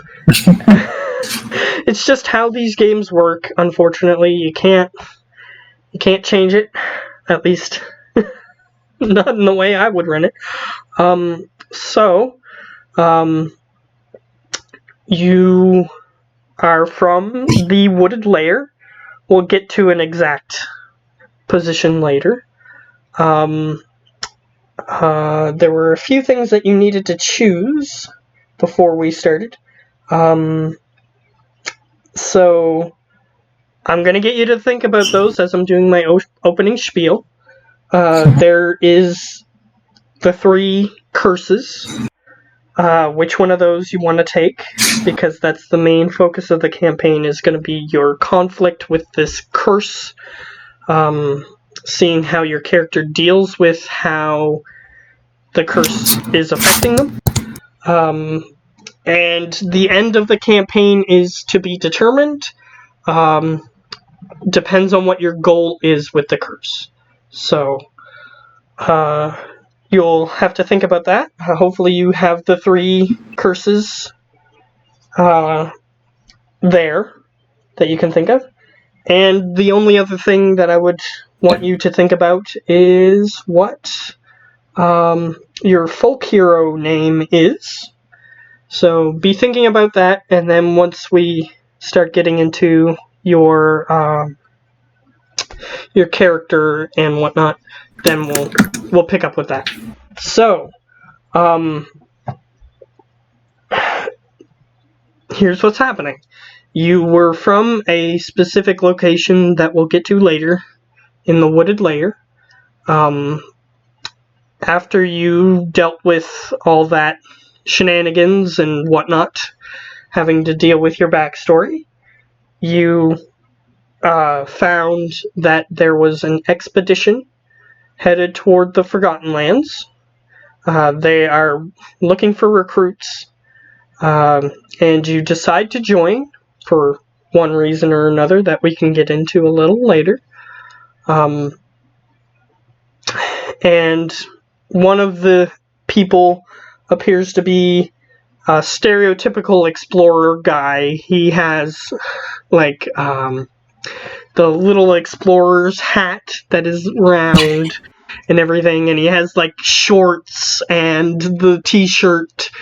He looks like he went and raided one of those stores that is for going on trips to, like, savannah areas and things of that nature. Even though it's completely ill-fitting to the area where he is going, he still is wearing this type of clothing. And he has a monocle. Yes, he is quintessential explorer, and he is the one who is looking for recruits. He has some other. We all need them. Yes. He has some other people who have already chosen to join. Their names are to be determined. Didn't get that far with them. So he has people who are carrying supplies, people who are like more of an excavation team, so people who are good at making sure that they don't destroy objects as they're exploring the area, that sort of thing. Yeah. So they have people with like little brushes and things of that nature. So he has a team of about 20 people, and he is just looking for protection at this point. He doesn't have anybody who is at all capable yet. Everybody else is more of the civilian class. As you approach, and you see that he has like a little wooden desk type table with like a little sign that says "Expeditions into the Wild" on it. And since you're looking for something to do, that since your livelihood was destroyed, as we discussed with your background, you're looking for a new line of work, which this seems as good as any. So perhaps that's the reason, but I'll leave that reasoning up to you. So, he is just sort of shouting, "Come on, we're looking for recruits to our expedition to the wilds." And he adjusts his monocle. As he's looking around, he doesn't see anyone. Oh, man. I have to ask him, what kind of wilds are you? He looks at you and he goes, "Ah, lass, you look quite capable. We are looking for guards on my expedition. You interested?" He completely ignores your question, by the way. Oh boy. I think I might be capable. What are the circumstances around all this? "Ah, well, lass, well, we are looking for expensive trinkets, if you catch my meaning, and I'm willing to pay. I have quite a sack of money that I am willing to give out to those who join this expedition, as long as we're successful." All right. Is this your usual line of work? Familiar with? Have done before? Oh, quite, yes. I've done quite a few of these adventures and excursions, which is why I have quite a sack of money that I am willing to give to you if you succeed. I will perhaps be joining you on this one, because the Forgotten Lands have quite a few trinkets that I am looking for. Plus, I'm looking for something specific. And perhaps I will be able to find it better than anyone, since I know what that is. Looking for something specific out in the Forgotten Land. There's quite a journey to get down there. From here, quite. But everywhere else, I have run into troubles finding recruits. Well, sounds interesting enough. You could sign me up. Alright, he offers you a notepad with, well, it's sort of like a clipboard with just blank pages on them. They don't have lines or anything. And it has a variety of names, which we'll get to perhaps another time. However, he is looking for you to sign your name. So what is your character's name? So, I'm going to write this down, and in Dwarvish I will write out my character's name. Loira, the Bear Basher, Hill Wanderer. The Bear Basher. Yeah, it's what they know me as. Fair enough. So, if you ask around, those are my credentials. Oh. All right. So, he looks at the form and he says, "Oh, so you're that lass." Indeed, I am. I heard quite a few stories. Some of which are not true. Some of which are literally not true. They're just rumors that have been spread. But he doesn't say that they're not true because he doesn't know that. Yeah. Just give him a smile. Just let him think what he thinks. I heard that you once bashed in a bear's head with a chair leg? That one is literally not true. Oh yeah. No, I've used quite a few objects. Well, we could use one of your sterner stuff on our expedition. I'm glad to have you aboard. Consider yourself paid already. Although I don't have my sack of money with me right now. And he sort of seems, you see like sweat streams going down the side of his face. You can see that he is a perhaps higher end on the middle-aged human, and he has white hair or graying hair and beard. So you're not sure what to make of him, but he seems to be willing to pay you, and he has a bunch of other people there. So got something. Let's just say, well, I don't have anything to spend it on until after. All right, he nods. He goes, "Splendid."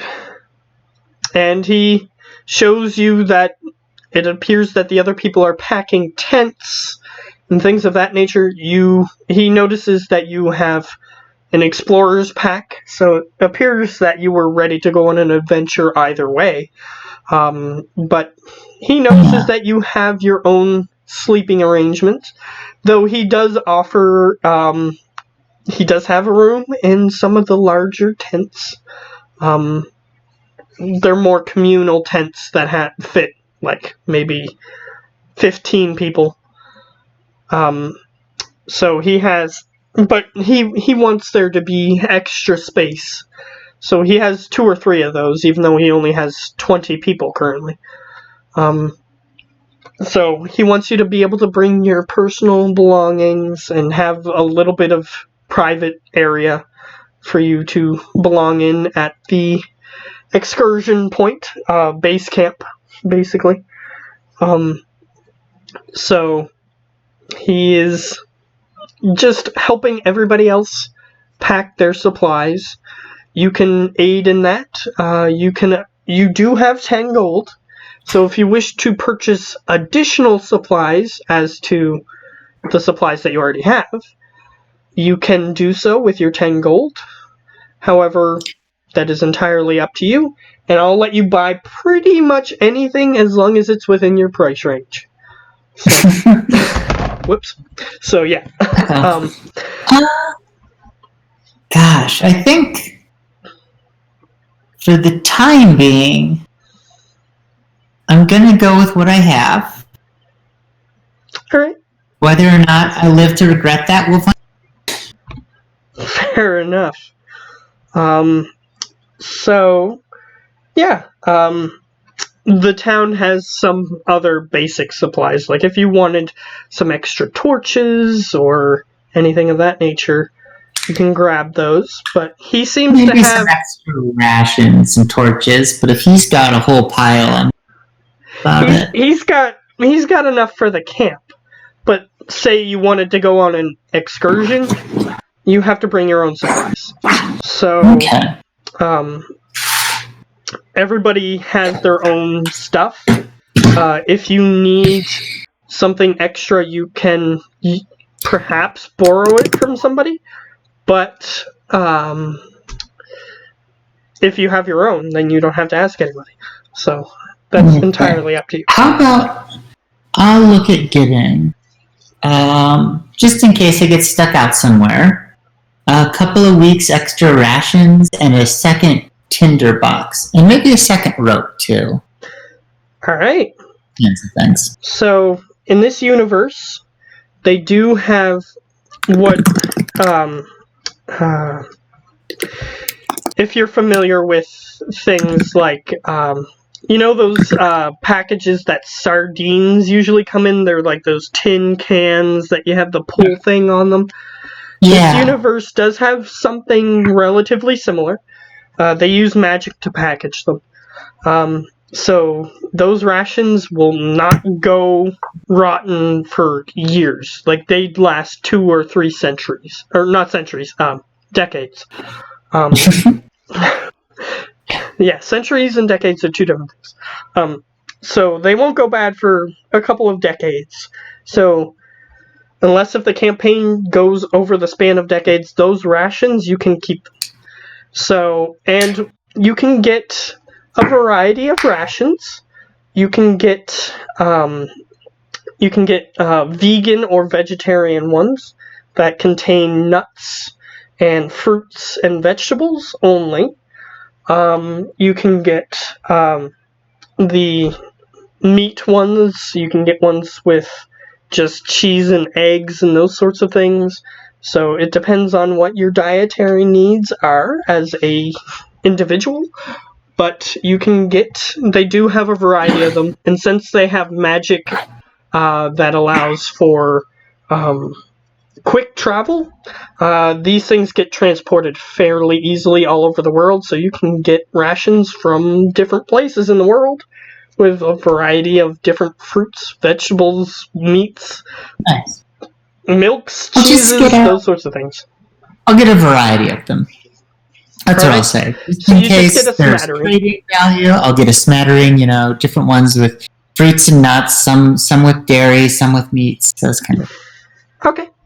So, how many do you wish to get? Was it again?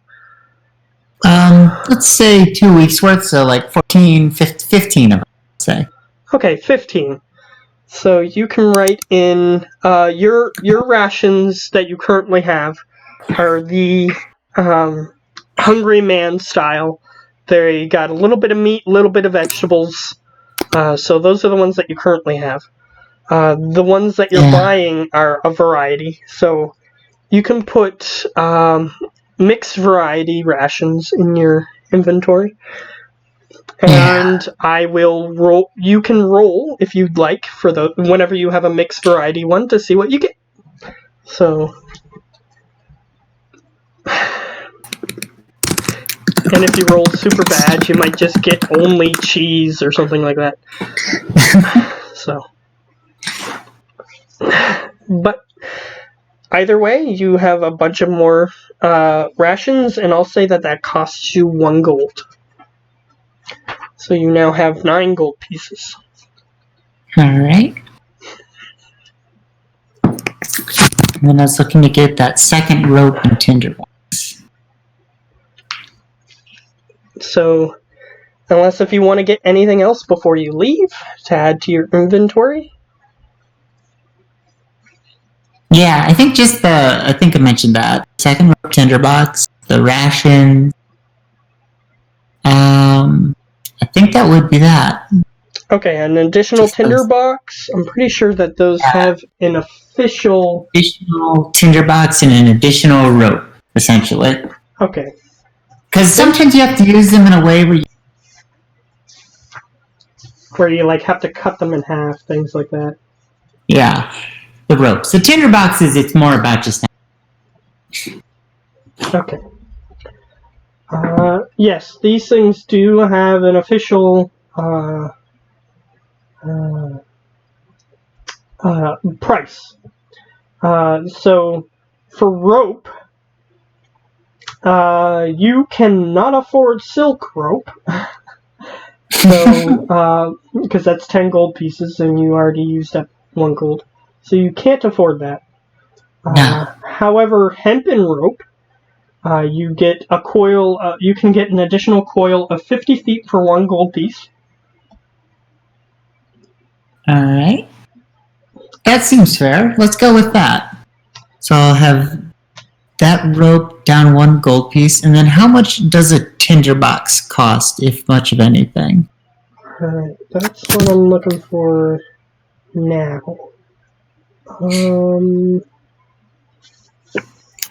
Okay, here it is. It costs 5 silver, so half a gold piece. Okay.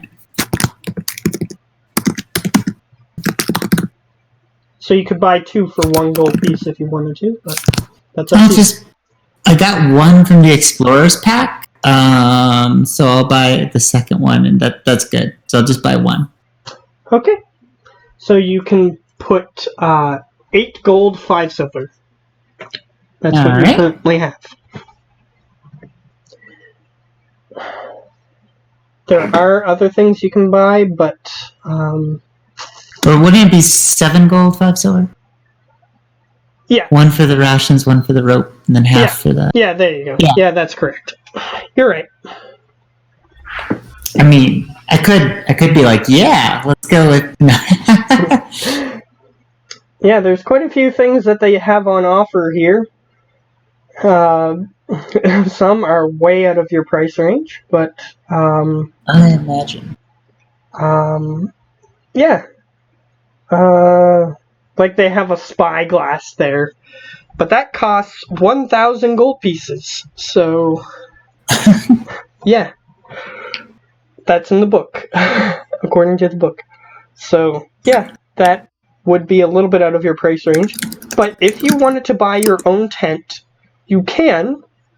They have a 2-person tent available, and it costs 2 gold pieces. Well, since he did mention that we're going where we're going, I think I'll actually skip the tent. Okay. Because I'm going to assume the Forgotten Lands will have some abandoned buildings and things like that I can kind of scratch out, a place to sleep. For the most part, I'll have, the ability to do that if I'm going off on my own, those regions. Okay. So I'm making, a risky guess, but... Alright. Yeah, you can get things. They have, like, miner's picks and paper, and they have all kinds of things here. So, but if you're finished looking, you can even buy your own packs full of stuff, but those are a little bit out of your price range, unfortunately. So, yeah. You can just continue if you wish, but they do have a variety of things if you need them. So you can just ask and see if they have it, if you need something, but if you don't, we'll continue. I think let's continue. Yeah. Okay, fair enough. Okay, so this merchant is unimportant at the moment, so you just buy your stuff and continue back to the excursion point. He says that they're going to leave in a couple of days, so you wait the couple of days, and he picks up a couple more rowdy-looking guards. He claims that he had to go to, what's the word? A mercenary guild to find them. However, you know that in this location, there is no mercenary guild. So you don't know where he got these people. I'm thinking I might not always take this guy as... Perhaps he used a more fancy term for what he went to go to. But you're not sure who they are. You haven't seen these people before in the place where you live. And they look rough and tumble. Like, they have scars and tattoos, things of that nature. They're a couple of different races. I'm pretty sure I said 4, because he wants a team of 5.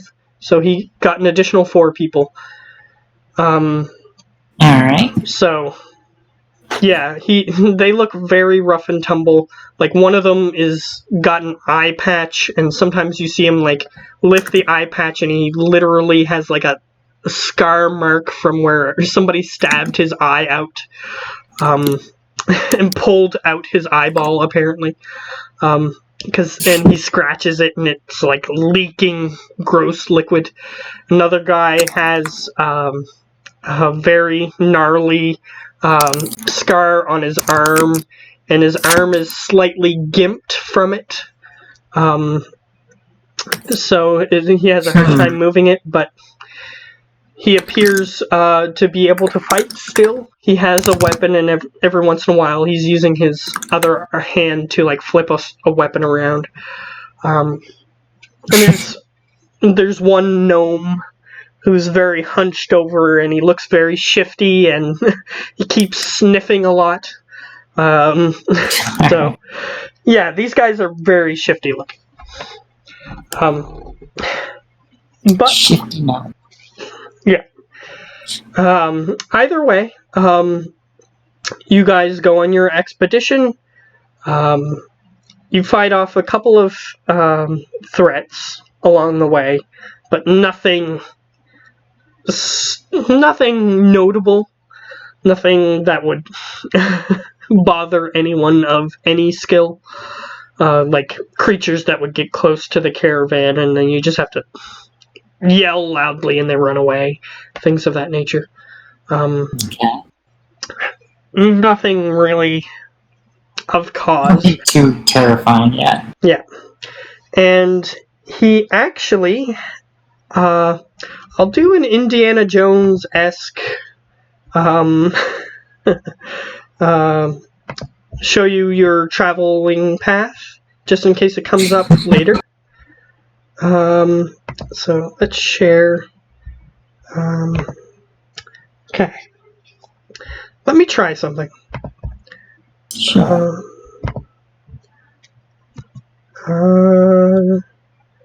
Okay. So, do you see the map? Yeah. Okay, great. It worked.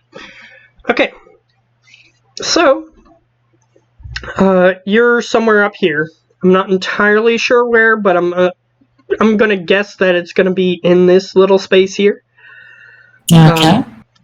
So, you're going from a relatively small town, and imagine a dotted line. You guys go over to here, and there's a port there, and you guys start heading south, and you get to about here before you hit the mud flats, because your boat wouldn't be able to get through there. It's all muddy and stuff. So then you cut directly to the expanding city of Flupol, and you cut directly here, directly south of there, and you get to what looks like a cross between swamps, and on the other side there's just a desolate wasteland covered in exploding fire, things of that nature. But he doesn't want to get too close to that, so then you cut directly along the border until you get to about here, and you take a ship that takes you about a day. You're on that ship for about a day, and he gets you here, which then travels directly south into the Forgotten Lands. So you start your expedition into the Forgotten Lands about here, and he was feeding you all the way, so you still have your rations. Sweet. So you were on ships, like the ship that you were using to travel on the Aquan and Earthen Sea. They were very fancy, kind of like today's cruise ships, except for they're made of wood and they have esteemed nobles on them and everything. So they had like fancy feasts on there every day, so you didn't have to use your rations.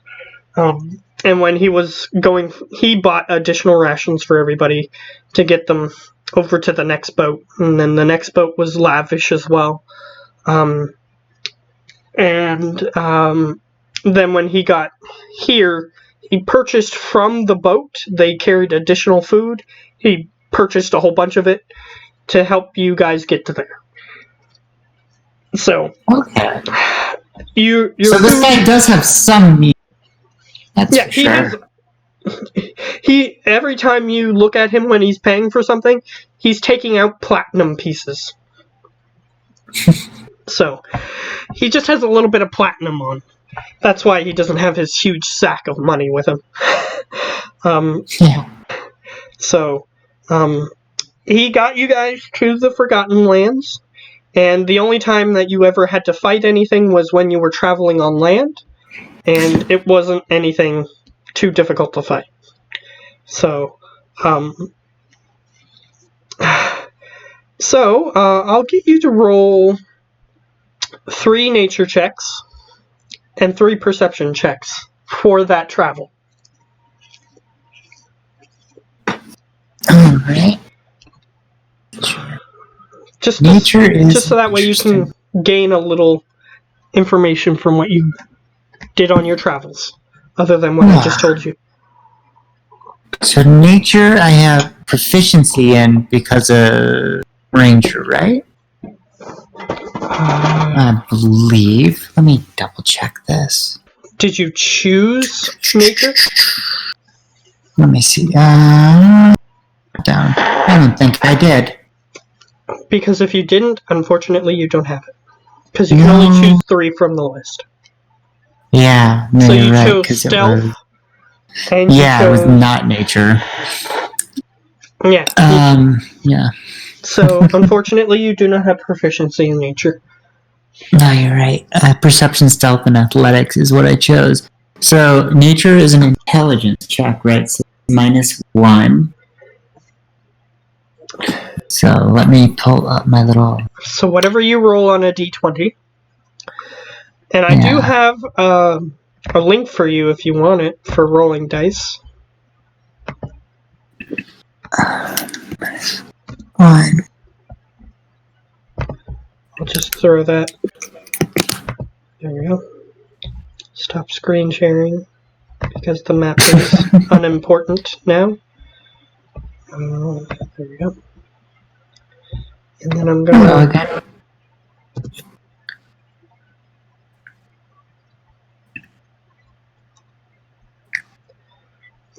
Okay, there you go. There's the link. Alright, let's see here. So let me say modifier. It's just a simple dice roller. Roll. Yeah, so let's see. The first nature check is a solid 8, and then a solid 7, and then a solid 5. Alright, so you notice some creatures along your travels. However, I did that to myself. You notice some creatures along your travels, however, you don't really care to identify them. You're just sort of doing your job, protecting the... You just sort of scare them off, whatever they are. Some of them look very strange, however, you just scare them away. You didn't really have to fight any of them, because there's a huge group of people and most creatures are afraid of that. So... Yeah. Now it's 3 perceptions. Now perception is wisdom. You have proficiency because you chose that one. So that's +3 then? I think it's the 1 and the 2. If your wisdom is +1. Yep. And your proficiency is +2, so then yes, it's +3 to whatever you roll. Well, the wisdom is 12, so it's +1. Yeah. So, let's see here. So whatever you get on the dice, add 3. I have, let's see. Oh, I totally messed up my modifier when I was typing that in, so I have to add 2 to each of these. Because I did +1. That! I rolled nearly a natural 20 on the first one. I rolled 5. Or natural 1. a long day. So the first one is a 5, and then the second one is a 16, and the third one was a 12. Okay. In total. It was a 2, a 13, and a 9. Okay. 5, a 16, and a 12. So 5, 16, and 12. During your first boat journey, you're not really paying attention. You said 16 was your second one? Yeah. Okay. That's what I was really paying attention. All right. So as you're on your land travels from around Felizano to Flugpool and all the way to the western part over to the Blazing Sea, or the Burning Sea, you're watching your companions. You notice that the regular expedition staff, which was there when you signed up, they're acting relatively normally. However, you notice that the shifty people, they're compulsively stealing stuff from people, it seems like. Even if it doesn't have much value. Oh boy. And when you were on the ship, what did you get? That was the third one. Yeah, so that would be 12. Alright, so you started paying a little bit more attention to them on this ship. You start noticing that rich people start complaining about their money going missing. And you notice that those shifty people who joined you, they seem to be bragging about having more money.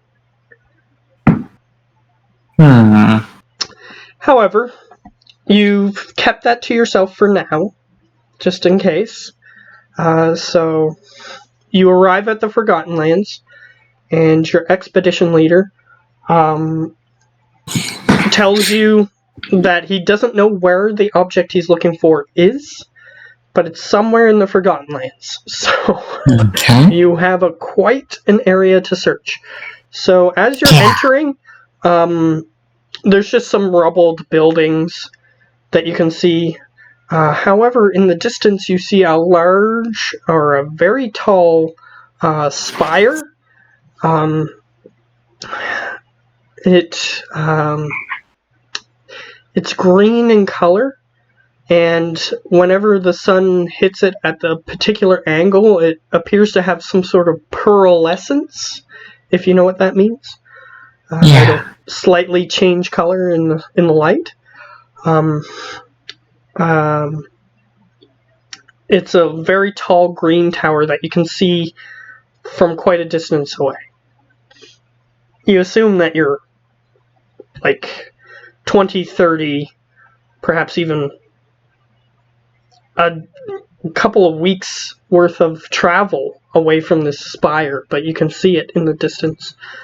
And whenever the sun hits it a certain way, you can see like it's shining a light towards where you're standing. It's not like bright enough or anything to make it brighter than what the sun is, but it changes the color slightly of where you're standing. And then when the sun passes it, it's sort of like just moves very quickly by, and that's it. You're not sure what effect that has, if any, but it's nice, I guess. Depends on what your character cares about. Either way, you're just sort of in this ruined building area, and you travel for another 2 or 3 days, and you end up in an area that just has buildings intact. However, instead of resting inside those buildings, he sets up in what looks like an overgrown street. It's like high grasses and maybe a tree or two and what used to be a road, perhaps. However, it's like imagine if they had like a dusty street and someone went over and put like grass seed all over the streets and then waited 5 or 6 years and there's just really tall grass in the middle of the roads. In fact, he has this sort of sharp bladed instrument, perhaps kind of like a machete or a scythe or something of that nature, that he's using to cut a path through certain sections of the grass. And he sets up his tents in the middle of one of those streets in what looks like an intersection. So you're in what looks like perhaps a town square, maybe, or it's just a busier intersection. The roads are 70 feet across. So they expected quite a few people to come through here. But the whole road is... they haven't been used since ancient times compared to your character. So, yeah, these roads are overgrown with plant life. However, the buildings are perfectly intact. They're built with some sort of green stone that you can roll to see if you can identify later. And whenever the light passes by the green stone, that weird colored light, it changes the color of the building slightly. And then when it passes, then they go back to normal. So you're in the expedition area. So you can decide to do some things on your own. You can travel with your shifty companions that are part of your expedition, or you can try to help the civilians by guarding them. It's entirely up to you. I think I'm going to stick with the civilians now, for my own sake, essentially. Alright. Then you notice that the shifty guards, once you've gotten to a more stable area that doesn't seem like it has threats constantly, they just start... They're basically plundering. They're wandering around looking for treasures. So every day they'll leave the base camp, which is set up in this crossroads area.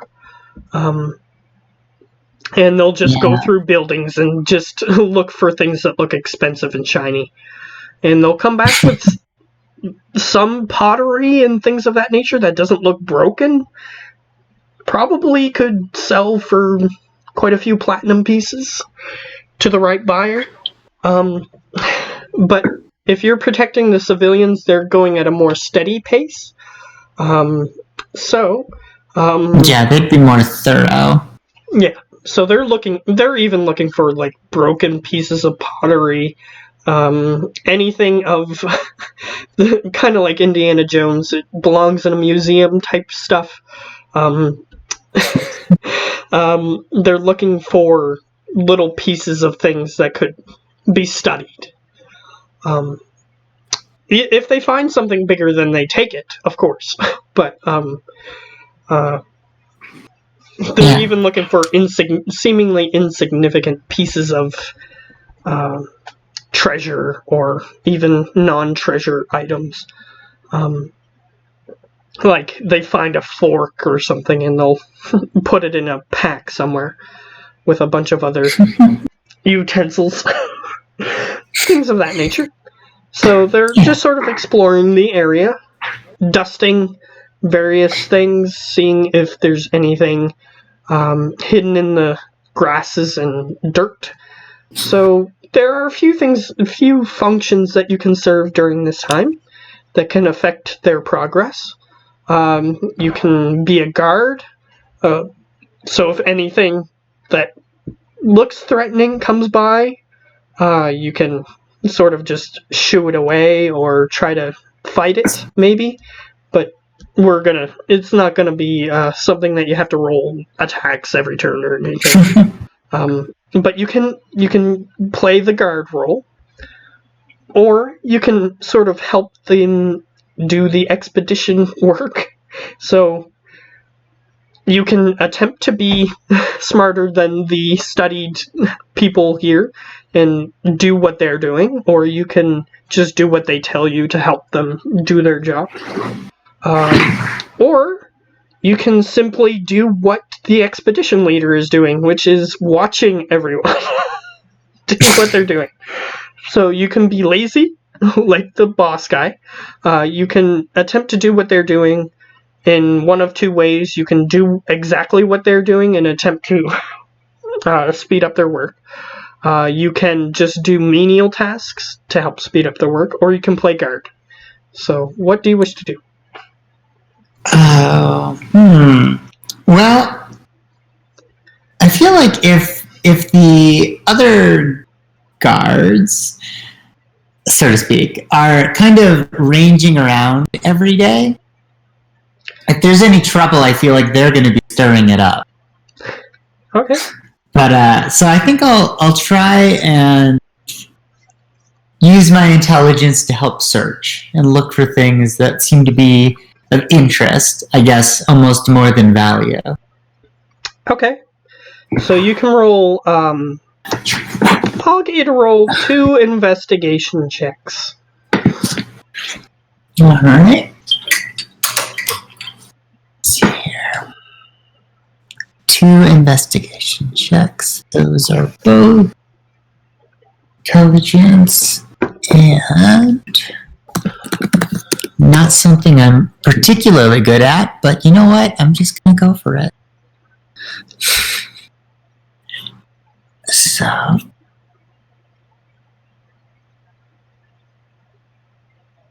let's see, that's a 13 and a 1. Alright. At first, you're doing alright. You're just sort of watching what everybody else is doing, and you're doing the same thing. Like, in certain buildings that they enter, they'll use string to, like, cordon off areas. And you're just watching one person in another area, and they seem to be using a soft brush, which you borrow one, which is fine. They have extra brushes with them, so they allow you to take them. And you're just sort of dusting things off. You don't really see the harm in anything that you're doing. And you do find a couple of things that seem interesting. But one of the things that you find, you enter a room and you see what appears to be a skeletal figure, just sort of laying in a bed with its arms crossed across its chest. And it's just laying in the bed. And it doesn't seem to have like a mattress or anything. Perhaps it rotted away long ago. Perhaps somebody just died when they were evacuating basically the area, and they just left them behind in the bed. They seem undisturbed relatively, and they have a bunch of stuff on them. You can attempt to look at that. And I'm not going to count that as part of your 1. This is part of your success. So, okay. You can look at that. You can report what you find. But it's up to you. You can just take the stuff if you want. I mean, while it's tempting, I'll report what I find. There's a process here, you know? Yeah, you sort of wandered off into an area where that wasn't marked yet. So you got a little lucky. But if you want to just report what you found, then the other people just quickly push you out of the way and start scouring the room. They don't let you, if you report it, unfortunately, to look in the room. So they start looking in the room. The expedition leader guy goes, "Whoa, it seems that we have found perhaps an ancient burial site. Good work." And he sort of pats you on the shoulder and then looks at them. He doesn't do anything. He just looks at what they're doing. Like normal. Yeah. you continue looking around. And you see them walking out. They have collected certain objects off the body, and then they try to keep the body as whole as possible as they're removing it from the room, and they want to take it back with them, apparently. You're not sure what purpose, but they want it for whatever reason. So they take that body, or what remains of it. It's mostly just bones. Maybe a few wisps of hair, which they also collect for whatever purpose. But other than that, there's nothing on the body. And with your natural 1, you continue looking around. And you walk into another room, and it's dark, but you have dark vision, so you can see the room. So you stride in there pretty confidently, and you hear crunch really loudly. And you look under your foot, and you see that you stepped on a perfectly intact thing that is no longer perfectly intact. You're not sure what it is at this point anymore. It's just crunched into many itty-bitty pieces. And once the noise was loud enough to attract a nearby archaeologist-looking person, and they say, "Perhaps you should leave now." I'll wander back. Say, well, I'll defend the. Nothing comes to attack us. This particular archaeologist man, insists that you lift up your foot, and he scrapes off the little itty bitty pieces off of your boot, and then collects the other itty bitty pieces. And he looks at you just with the most disappointed look ever as he collects the little pieces of what remained of it, and he walks out of the room.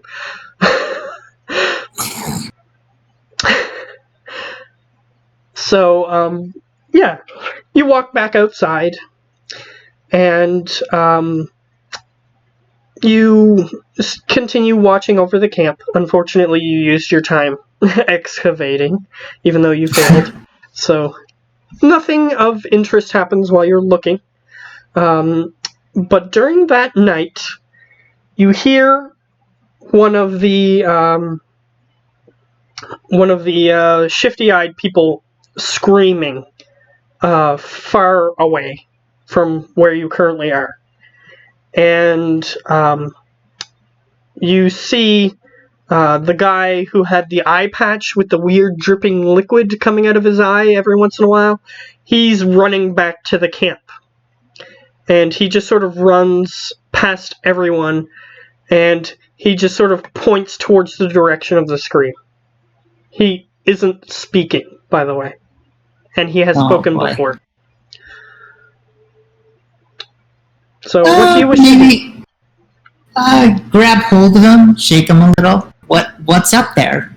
He just sort of looks at you with a face of abject horror, and he opens his mouth, and where you expect a tongue to be extending out of his mouth, it's just a flat surface. No tongue, so he can't speak to you.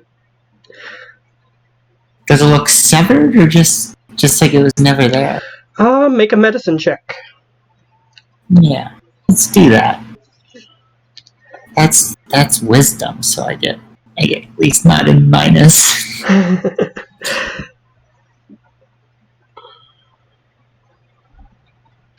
Roll a solid 5. I have no idea. Well, he had a tongue before because you heard him talking, and you assume that when he was talking, he was using his tongue. The fact that it's not there now is weird. Yeah. Okay, so I can't tell anything about how... that's fair. Yeah, it's missing. That's just what you missing. Got. Okay. I think I'll try to stealthily wander in the direction he was pointing. Not gonna run, I'm just gonna start off in that direction carefully. Alright. So you start stealthing in that direction. However, you are not in your favorite terrain, so you do move slower, unfortunately. City is not your favorite terrain. So, although it is like a grassland more than a cityscape, but still, grassland is not the one you chose, so unfortunately you have to move slower. So, you continue wandering through these. They're taller than you at certain points. Like, the grasses are taller than you. But you do see, like, a little path that they appear to have carved out of the grass. Either by walking and stamping it down, or by cutting it directly. And eventually, you start to feel dizzy. I need you to make a wisdom saving throw. Oh boy. Alright, let's see. For a saving throw. Yeah, unfortunately, unless if it's we determined earlier that it was strength or dex, you don't get to add your proficiency, so you just get to roll straight wisdom. Yeah, so that's a +1. Yep. Alright. 15. Ooh. Alright, you start to feel dizzy, however you just sort of grab your head slightly, and the headache subsides because you succeeded in shrugging off the effect. And you begin to walk forward, and you stumble slightly, and then you look up and you realize you're not where you were before. You are standing directly in front of the spire. Interesting. That was weeks away. Yes. And you are approximately... well, you are not. It's not... That isn't a good scale to go by. It's approximately a few hundred feet tall, this tower. Oh, wow. So you're just looking up, and you cannot see the top of it. And you assume that it would be, like, swaying a bit by the size of this, the immense size of this thing, but it's remaining perfectly straight. What is it made out of? Since you do have your stone cunning,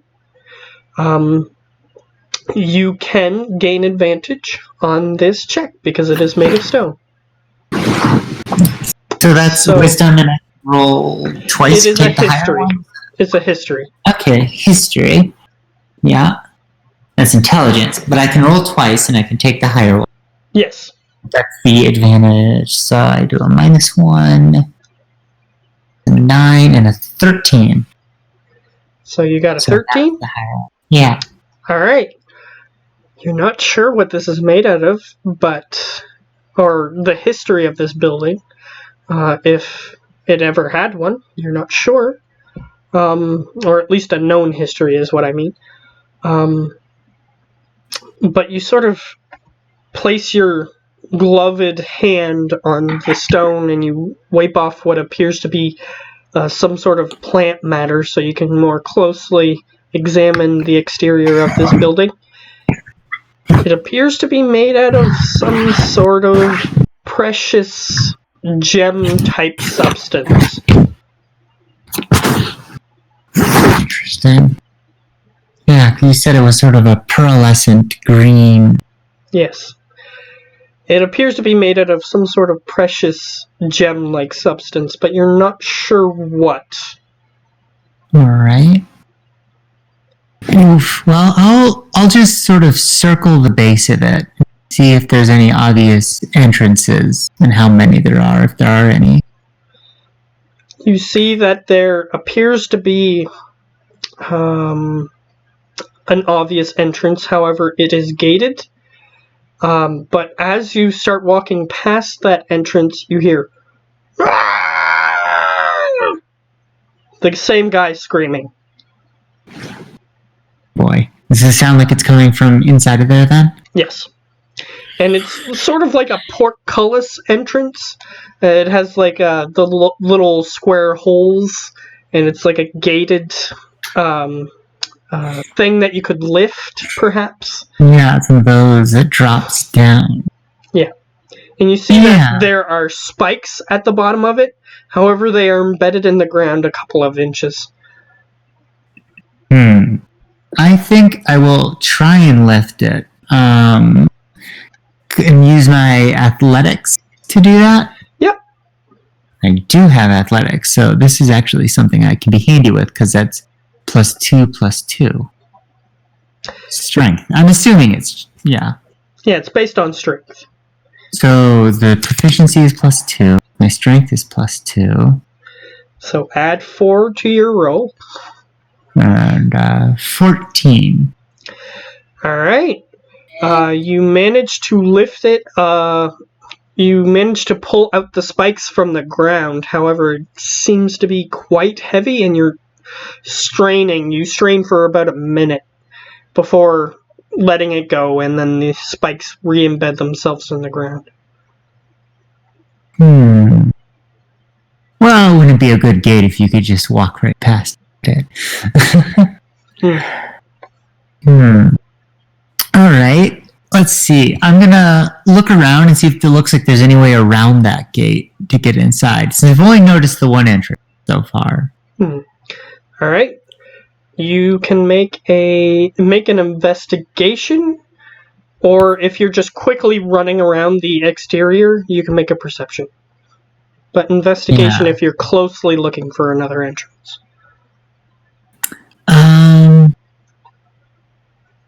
Let's just make it a perception for now. Okay, so you quickly do a run around the exterior of the tower. Let's see if you notice anything. Yeah, so 1, perception is 2, so that's 3, 9. Alright, you run around the entirety of the exterior. You don't notice anything. Any other obvious entrances. And no. The exterior of this thing, you had to run for perhaps 10 minutes at full speed around this tower. It's pretty around. Okay. So that's like a couple hundred feet around at least. Not a few hundred. Boy. Does the gate look like it has anywhere I could climb through it? If I climbed up it? Okay, if I could that would require an investigation, because you're closely looking at the gate to see if there's any weaknesses or anything. And investigation is intelligence, right? Yep. Oof, this is going to be tough.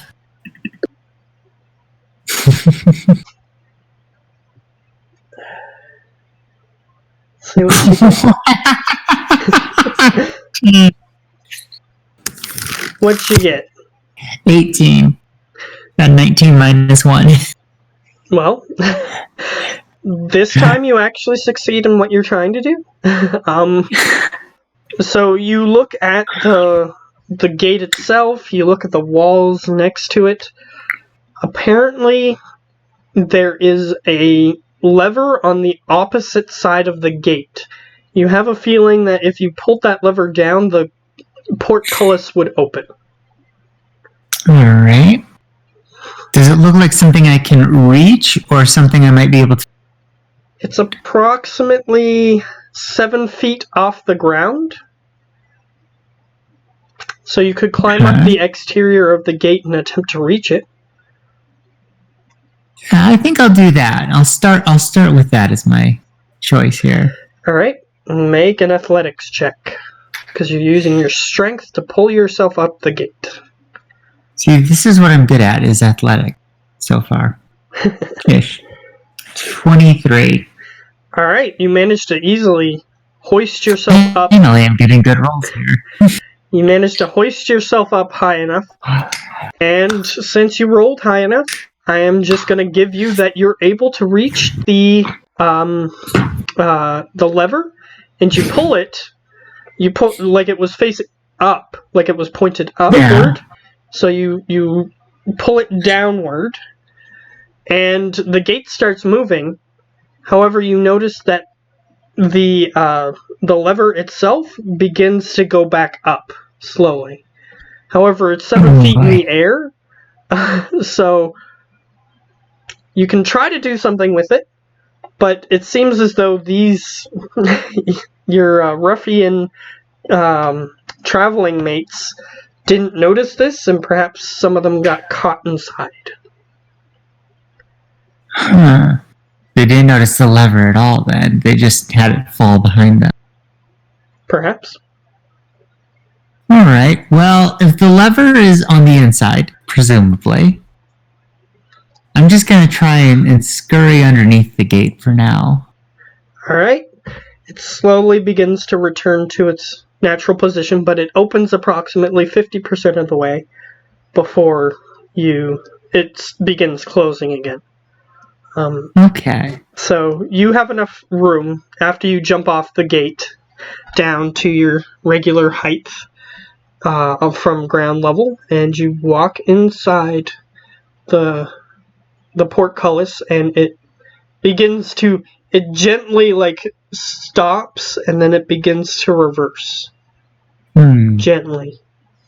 Yeah, I could wedge it open with some rope, but I have a feeling it might be safer just to leave it closed for now. All right. It returns to its closed position. As you begin to enter into this tower. And on this level, you have 60-foot dark vision. You cannot see the entire room that you are currently in.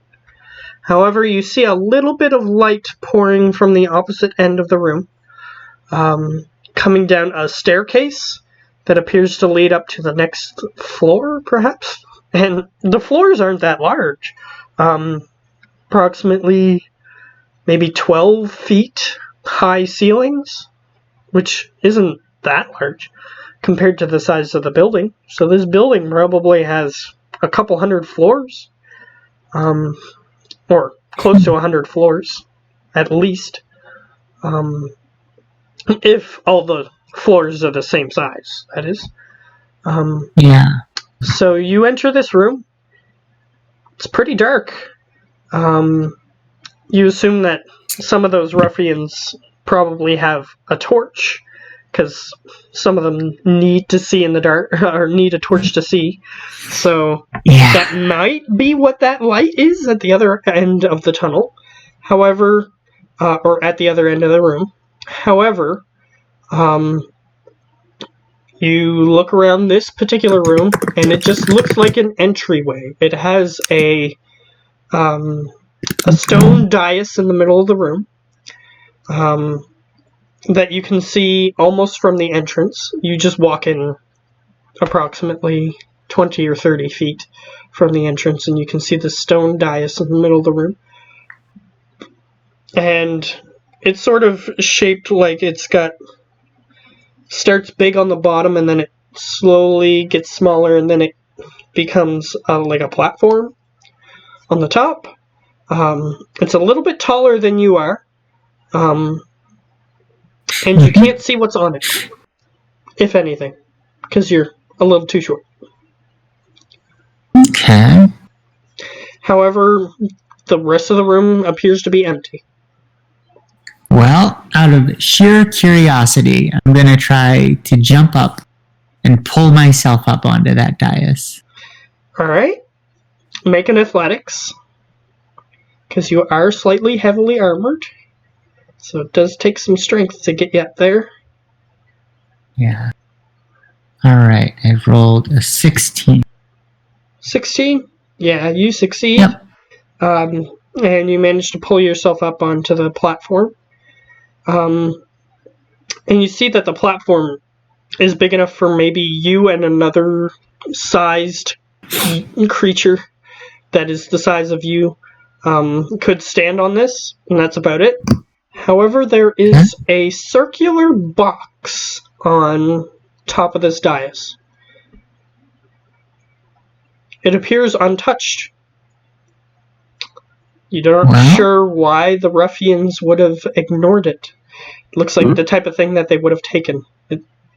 You're not sure what the color is because you don't have anything lighting it, so you're seeing in grayscale because you have dark vision.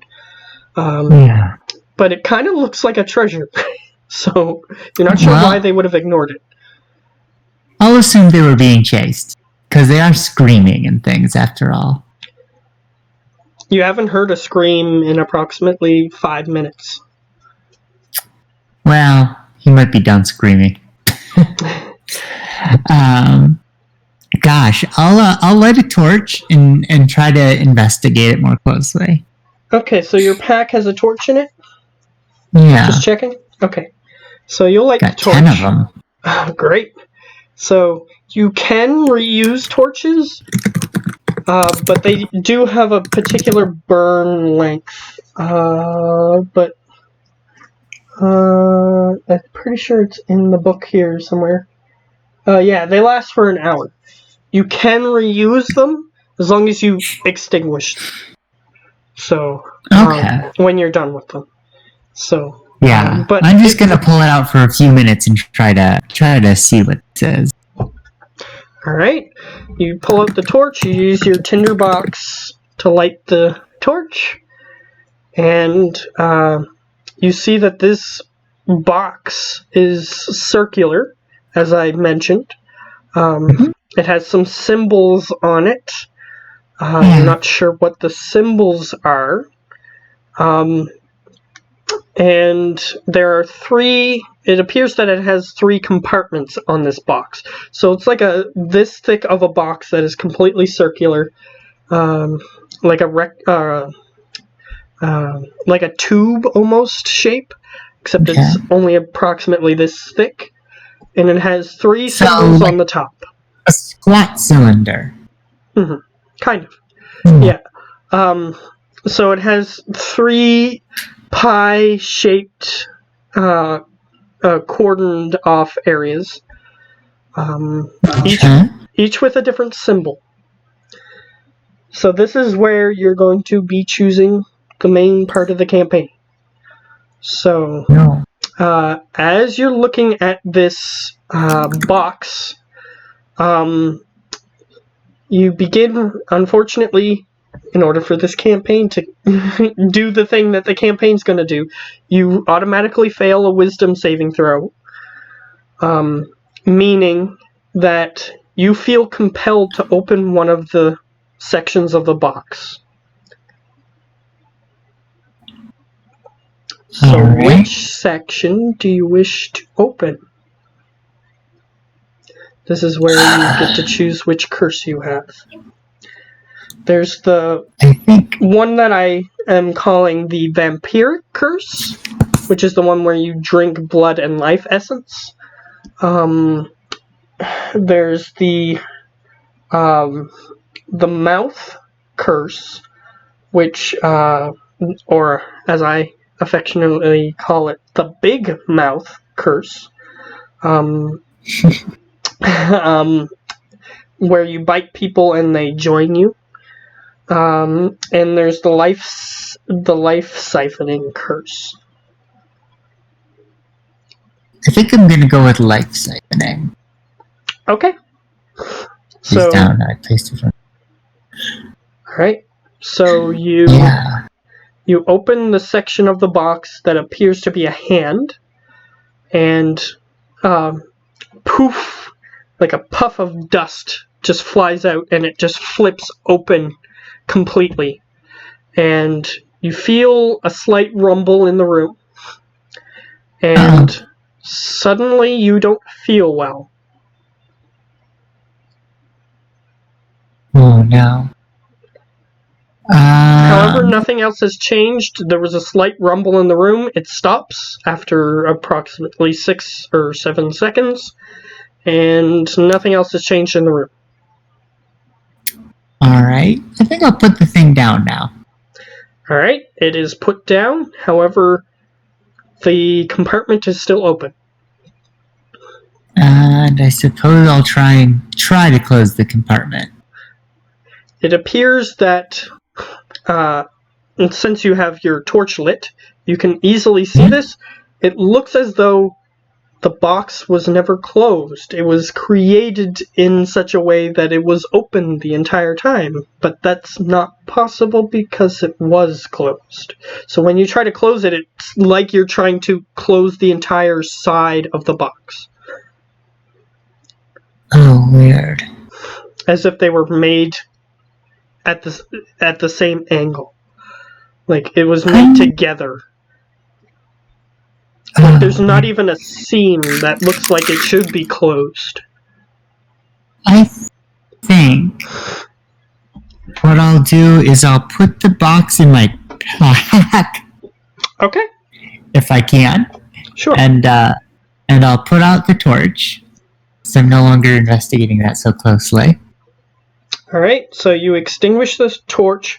I'll say that you spent 5 minutes of that torch. So you can put in your subtract 1 torch from your inventory and put 1 with 55 minutes. Alright. Just so that way you can keep track of that.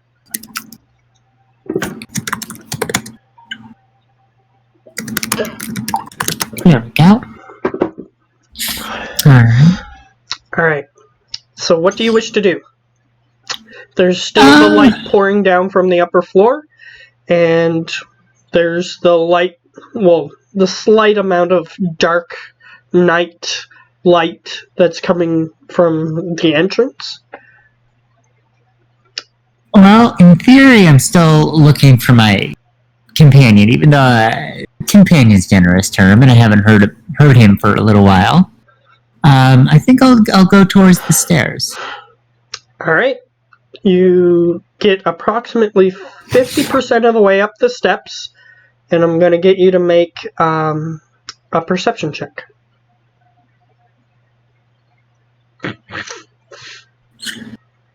Okay, perception, which is...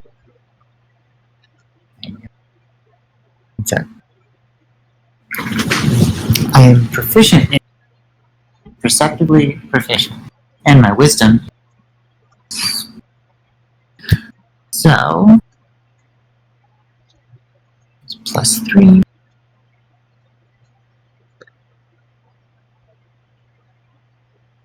I did terribly? I did. I rolled a solid natural 1, so I rolled 4.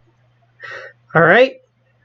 You got approximately halfway up the staircase when you hear thum, thum, thum, down on the other floor. You look behind you. You don't see anything behind you. You don't see anything on the floor behind you. You don't see anything on the stairway behind you. But you see a light coming from the upper area. Must have been something outside. I'll just keep going. Alright. You continue up the staircase. And when you reach the top of the staircase... let's see... Okay. I need to pull up something. Just give me a second. Because I wasn't sure if you were going to go up the staircase or not, but here we are. Oh yeah, we're just going to go headfirst into this. Alright. So you continue walking up the stair.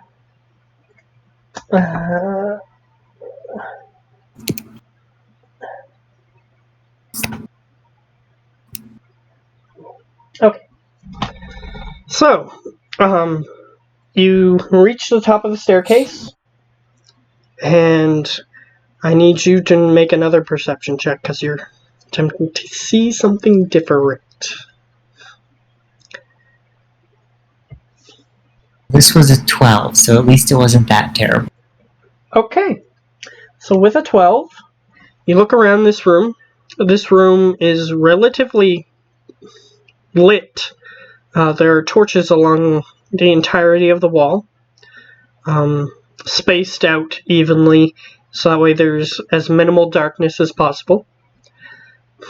You see a table in the middle of the room that appears to be made of wood, which wood wouldn't have survived as long as this city has existed. It's a simple, round, wooden table, approximately maybe 5 feet from one side to the other. It is tipped over, and you see what looks like an elven woman, perhaps. You see the long ears, you see the long hair.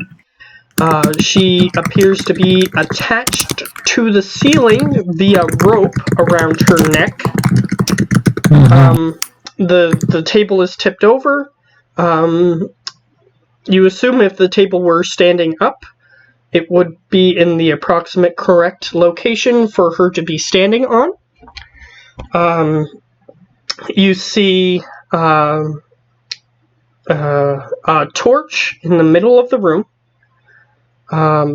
next to the table, that is slightly still burning and slightly not burning because it's on the floor. However, the top part of it is burning still.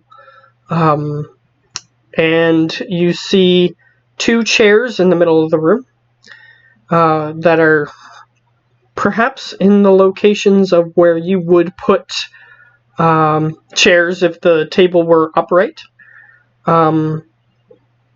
And you see at the along the floor where the table is, you see like a water jug that is spilt over. You see some other various trinkets and objects sort of just sitting on the floor. And you see at the far end of the room the staircase up to the next floor. Well, I think I'll look at what's on the floor and the sort of seeing and try to see how long it looked ago this elf may have hung herself. Alright, so you begin examining the objects. Make an investigation check. Alright. I will get faster at this because I actually... Yes, because you don't have a sheet at the moment, so that's fine. Yeah. That should be -1, I think, because there's no proficiency and intelligence yet. 13. Alright. Is that higher? You start examining the objects. You can tell that there's something off about the objects, but you continue looking at them. They look like they're in perfect condition. There's a sheet of paper, which we'll get to in a second, because it has stuff written on it. There is a ring. Looks pretty expensive. It has a large, round, hemispherical cut of ruby on top of it, and it has a gold band. And it's in perfect condition. A flawless ruby hemispherical set into it. And the gold band doesn't have any breaks in it or anything, any chips or nothing. You see what looks like a jewelry box, intricately decorated, painted with pinks and purples. They're all splotched in a very intricate design to look kind of flower-esque, but not exactly flowers, because they're sort of like teardrop shapes and petal shapes and things of that nature painted into it. Yeah. And it has a gold latch. and you sort of look at it and it appears empty. Perhaps the way that the objects were oriented, perhaps the ring came out of the box when the table fell. And you see the paper, and let's see. You glance at the paper. What languages does your character understand? Does he or she understand any additional languages other than the regular ones for dwarf? The regular ones are going to just be common and dwarvish. I don't think rangers get any particular extra languages by default, so I think it's just those two. All right. You look at the page. You do not understand what is written on it. All right. And it looks like she's been passed for some time. You haven't really examined the body. You've just bent down and, like, you're at the front of the table and you're just sort of looking at the objects. She's approximately a couple feet above you as you're bent over, just sort of hanging in the air. Like the table's here and she's over here, so it's not like you're directly under her or anything. Yeah, that'd be creepy. She's approximately between 5 and 10 feet away from you, but also above you. I'll fold up the paper around the ring, put that all inside of the box, just as long as I can fit more things in my pack. Keep adding to it for now. Alright, you can write in jewelry box containing, and then the note and the jewel.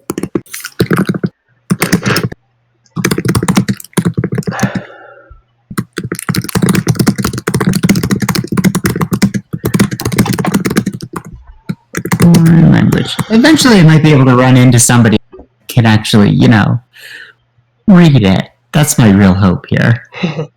Perhaps. Make some sense of it. And I think I'll investigate and try to see how old this body might be. Alright. You have a couple of options here, which may or may not affect what is about to happen. So, are you just examining the body from the ground, or are you standing on something to aid you to get up closer, or... I'm just gonna examine from the ground. I just really want to see. It looks like she's been passed away for a long time, a short time, or, somewhere in between there. I don't want to start digging around, as it were. Okay. That's fair. Let me just...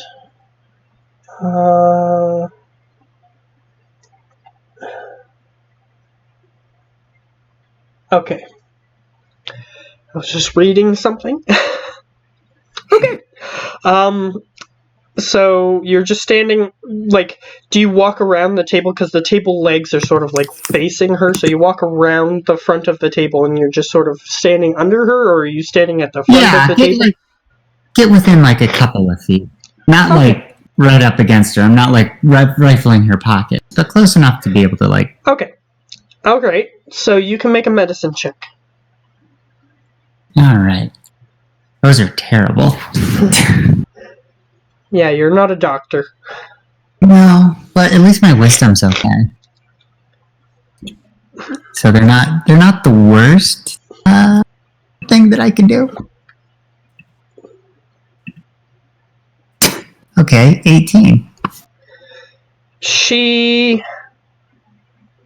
The body appears fresh for a moment.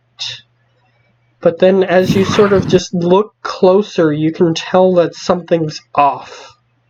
And you begin to peel away at something magical that you don't know what it is.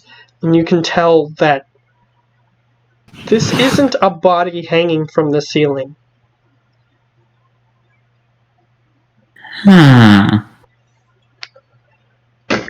This is something else. But unfortunately, you would need to do something else in order to discover what is going on. This feels suspicious. Alright, here's what I'm going to do. For safety reasons, I'm going to see if I can... You said there's torches all around the room, right? Yep. I'm gonna pick one of them up and put it out. Sure.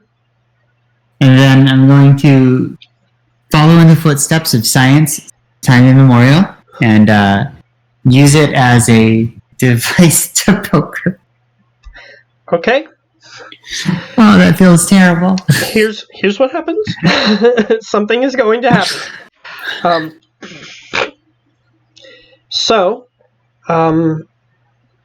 You attempt to poker with the torch, except you don't come into contact with anything physical. And it is then that I need you to make a Constitution saving throw. Those are at least really good. Okay. And it's not poison? Nope. Okay. I didn't think it would be. So I have +2 to my Constitution rolls, right? Because of being a dwarf. And then +2 for it being 15. Is that... No, I'm stacking that wrong. So I have +2 to my Constitution rolls, but the saving throws... So it's just +2. You have +2 to your Constitution. Yeah. So the rolls 15. Are based on your modifier. So how much Constitution 15, so the modifier is 2. Because it's 15. Okay. So then it is 2. And it's... Yeah, because it's not strength or dex. Yeah. Strength and dexterity are the ones I get an additional. That's what I was using myself with. So it's 2 that I add. 21. 21? 21. You hear a loud feminine scream in the room as you cover your ears quickly and drop the extinguished torch, and you see a ghostly figure appear in the room, and the table vanishes and the rope vanishes, and definitely a ghost. You look up from your current position and you see white, stringy hair flowing down in a face that has been carved, apparently with some sort of sharp implement, so that way the face has no skin. Okay. And you just see like some of the musculature and bone as this creature just sort of floats down. It's wearing some sort of white dress, and it's the rest of its exposed skin is gray and cracked. It has like visible like gashes from drying and cracking. At least that's how it appears. The creature has no feet. The dress just sort of flows out and it floats in the air as it's watching you. You do have a chance to react. Oh boy. I'm gonna definitely back up and get my hand axes out. Just not friendly. And then just kind of call out in common, like, who are you? Just to see if it wants to have a conversation. Alright.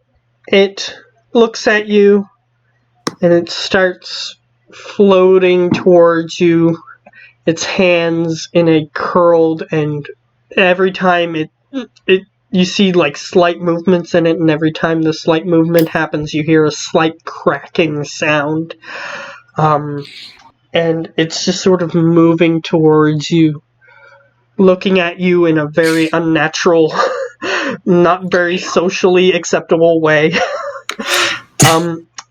And it goes, I am the dead. That's all it says. Alright. Oh, man, it'll ask. What are you doing here? I am bound here. And it starts trying to get even closer to you. Definitely a ghost. What do you want from me? And it's just sort of circling around you at this point. And its hands are starting... just try to keep backing up away from it. And you do. And then when you blink, suddenly it's not where it was, and it's just slightly closer to you, beside you. And it's just sort of attempting to touch you with its weird cracking fingers. And it just sort of gets close to you, and it whispers, your beauty will be mine. Alright, it's a creepy lifestyle. Definitely that. Alright, so you do have a chance to do something else if you wish. Well, I'm gonna see if I can't get back to the stairs. It's a circular room, kind of, even if I have to skirt around the room, just try to get back down. Alright. Bound there. You run away from the creature is what you're doing? Are you full sprinting, or are you just stepping? I'm gonna try and backtrack, keep my eyes on it. Alright, it just sort of is looking at you eerily. Yeah, I feel like if I look away, that's a bad idea. Alright, and it watches you start to back away. And as you start to get close to the stairway, it moves quickly, like in the blink of an eye. You see just quick movement, and suddenly it's in front of the staircase, and it says, your beauty is mine. Oh boy, I have to fight this thing. Well, you're gonna have to fight me for it. Oh, don't be so coy. Simply give me your face. I'd rather not. And I'm using it. It's now sort of just floating approximately 10 feet above the stairwell. If you wish to run away, you can. But I kind of have to go under it, don't I? Yes. Oh, man. That's rough. Oh, shit, I'm nearly out of time here, too. That's okay. We can pick up... If you want to fight it, then we can just say, well, next time. Yeah, I think that's... Next time, let's fight it. Okay. Let's do it. So just to end off on a slight cliffhanger, it darts closer to you with a weird scream in its face. It really wants to peel off your skin. And that is where we will leave it for this time. Trippy. So,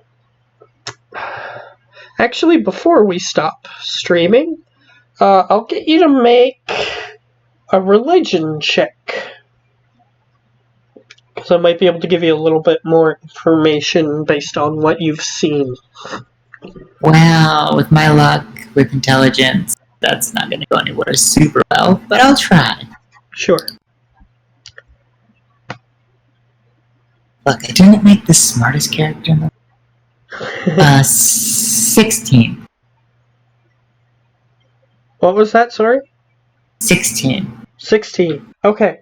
Yeah, my streak didn't continue. It started going down instead of up. Based on what you've seen and what you've heard, this creature, based on the orientation of its body parts and everything like that, based on the scene you saw and that vanished, based on the things that it was saying, this creature is a banshee. And you have a feeling that it was a good thing that when it screamed, that nothing happened to you, because rumor has it that its scream can kill instantly. But you're not sure if that's actually true or not. Because this is a modified version, I didn't want to instantly kill you on the first session. And scene. Yeah, and the reason these creatures exist in the first place is because they squandered their beauty. They're elves that squandered their beauty. Rather than attempting to be beautiful for the sake of bringing joy to the world, they did things for their own selfish gain, and when they die, they become these creatures. So, yes, it is not a good time. However, you can hurt it, even though it's a ghost. You can hurt it. You just have to have the intent of hurting it with a thing that would hurt it. And if you come into contact with it, it deals damage. However, it is resistant to bludgeoning, piercing, and slashing from non-magical weapons. So, oh man, that's like all the kinds of stabbing that I got. So, saying it's resistant means it's not immune. So it takes damage, just not as much. Yeah. So, yes, and these creatures are very vain, and they wish to hoard things that are beautiful. And it seems that you are a female dwarf who is probably slightly more attractive looking than other female dwarves, so it wants to keep you. So that is what you get. Creepy. So, yes, that is where we will end.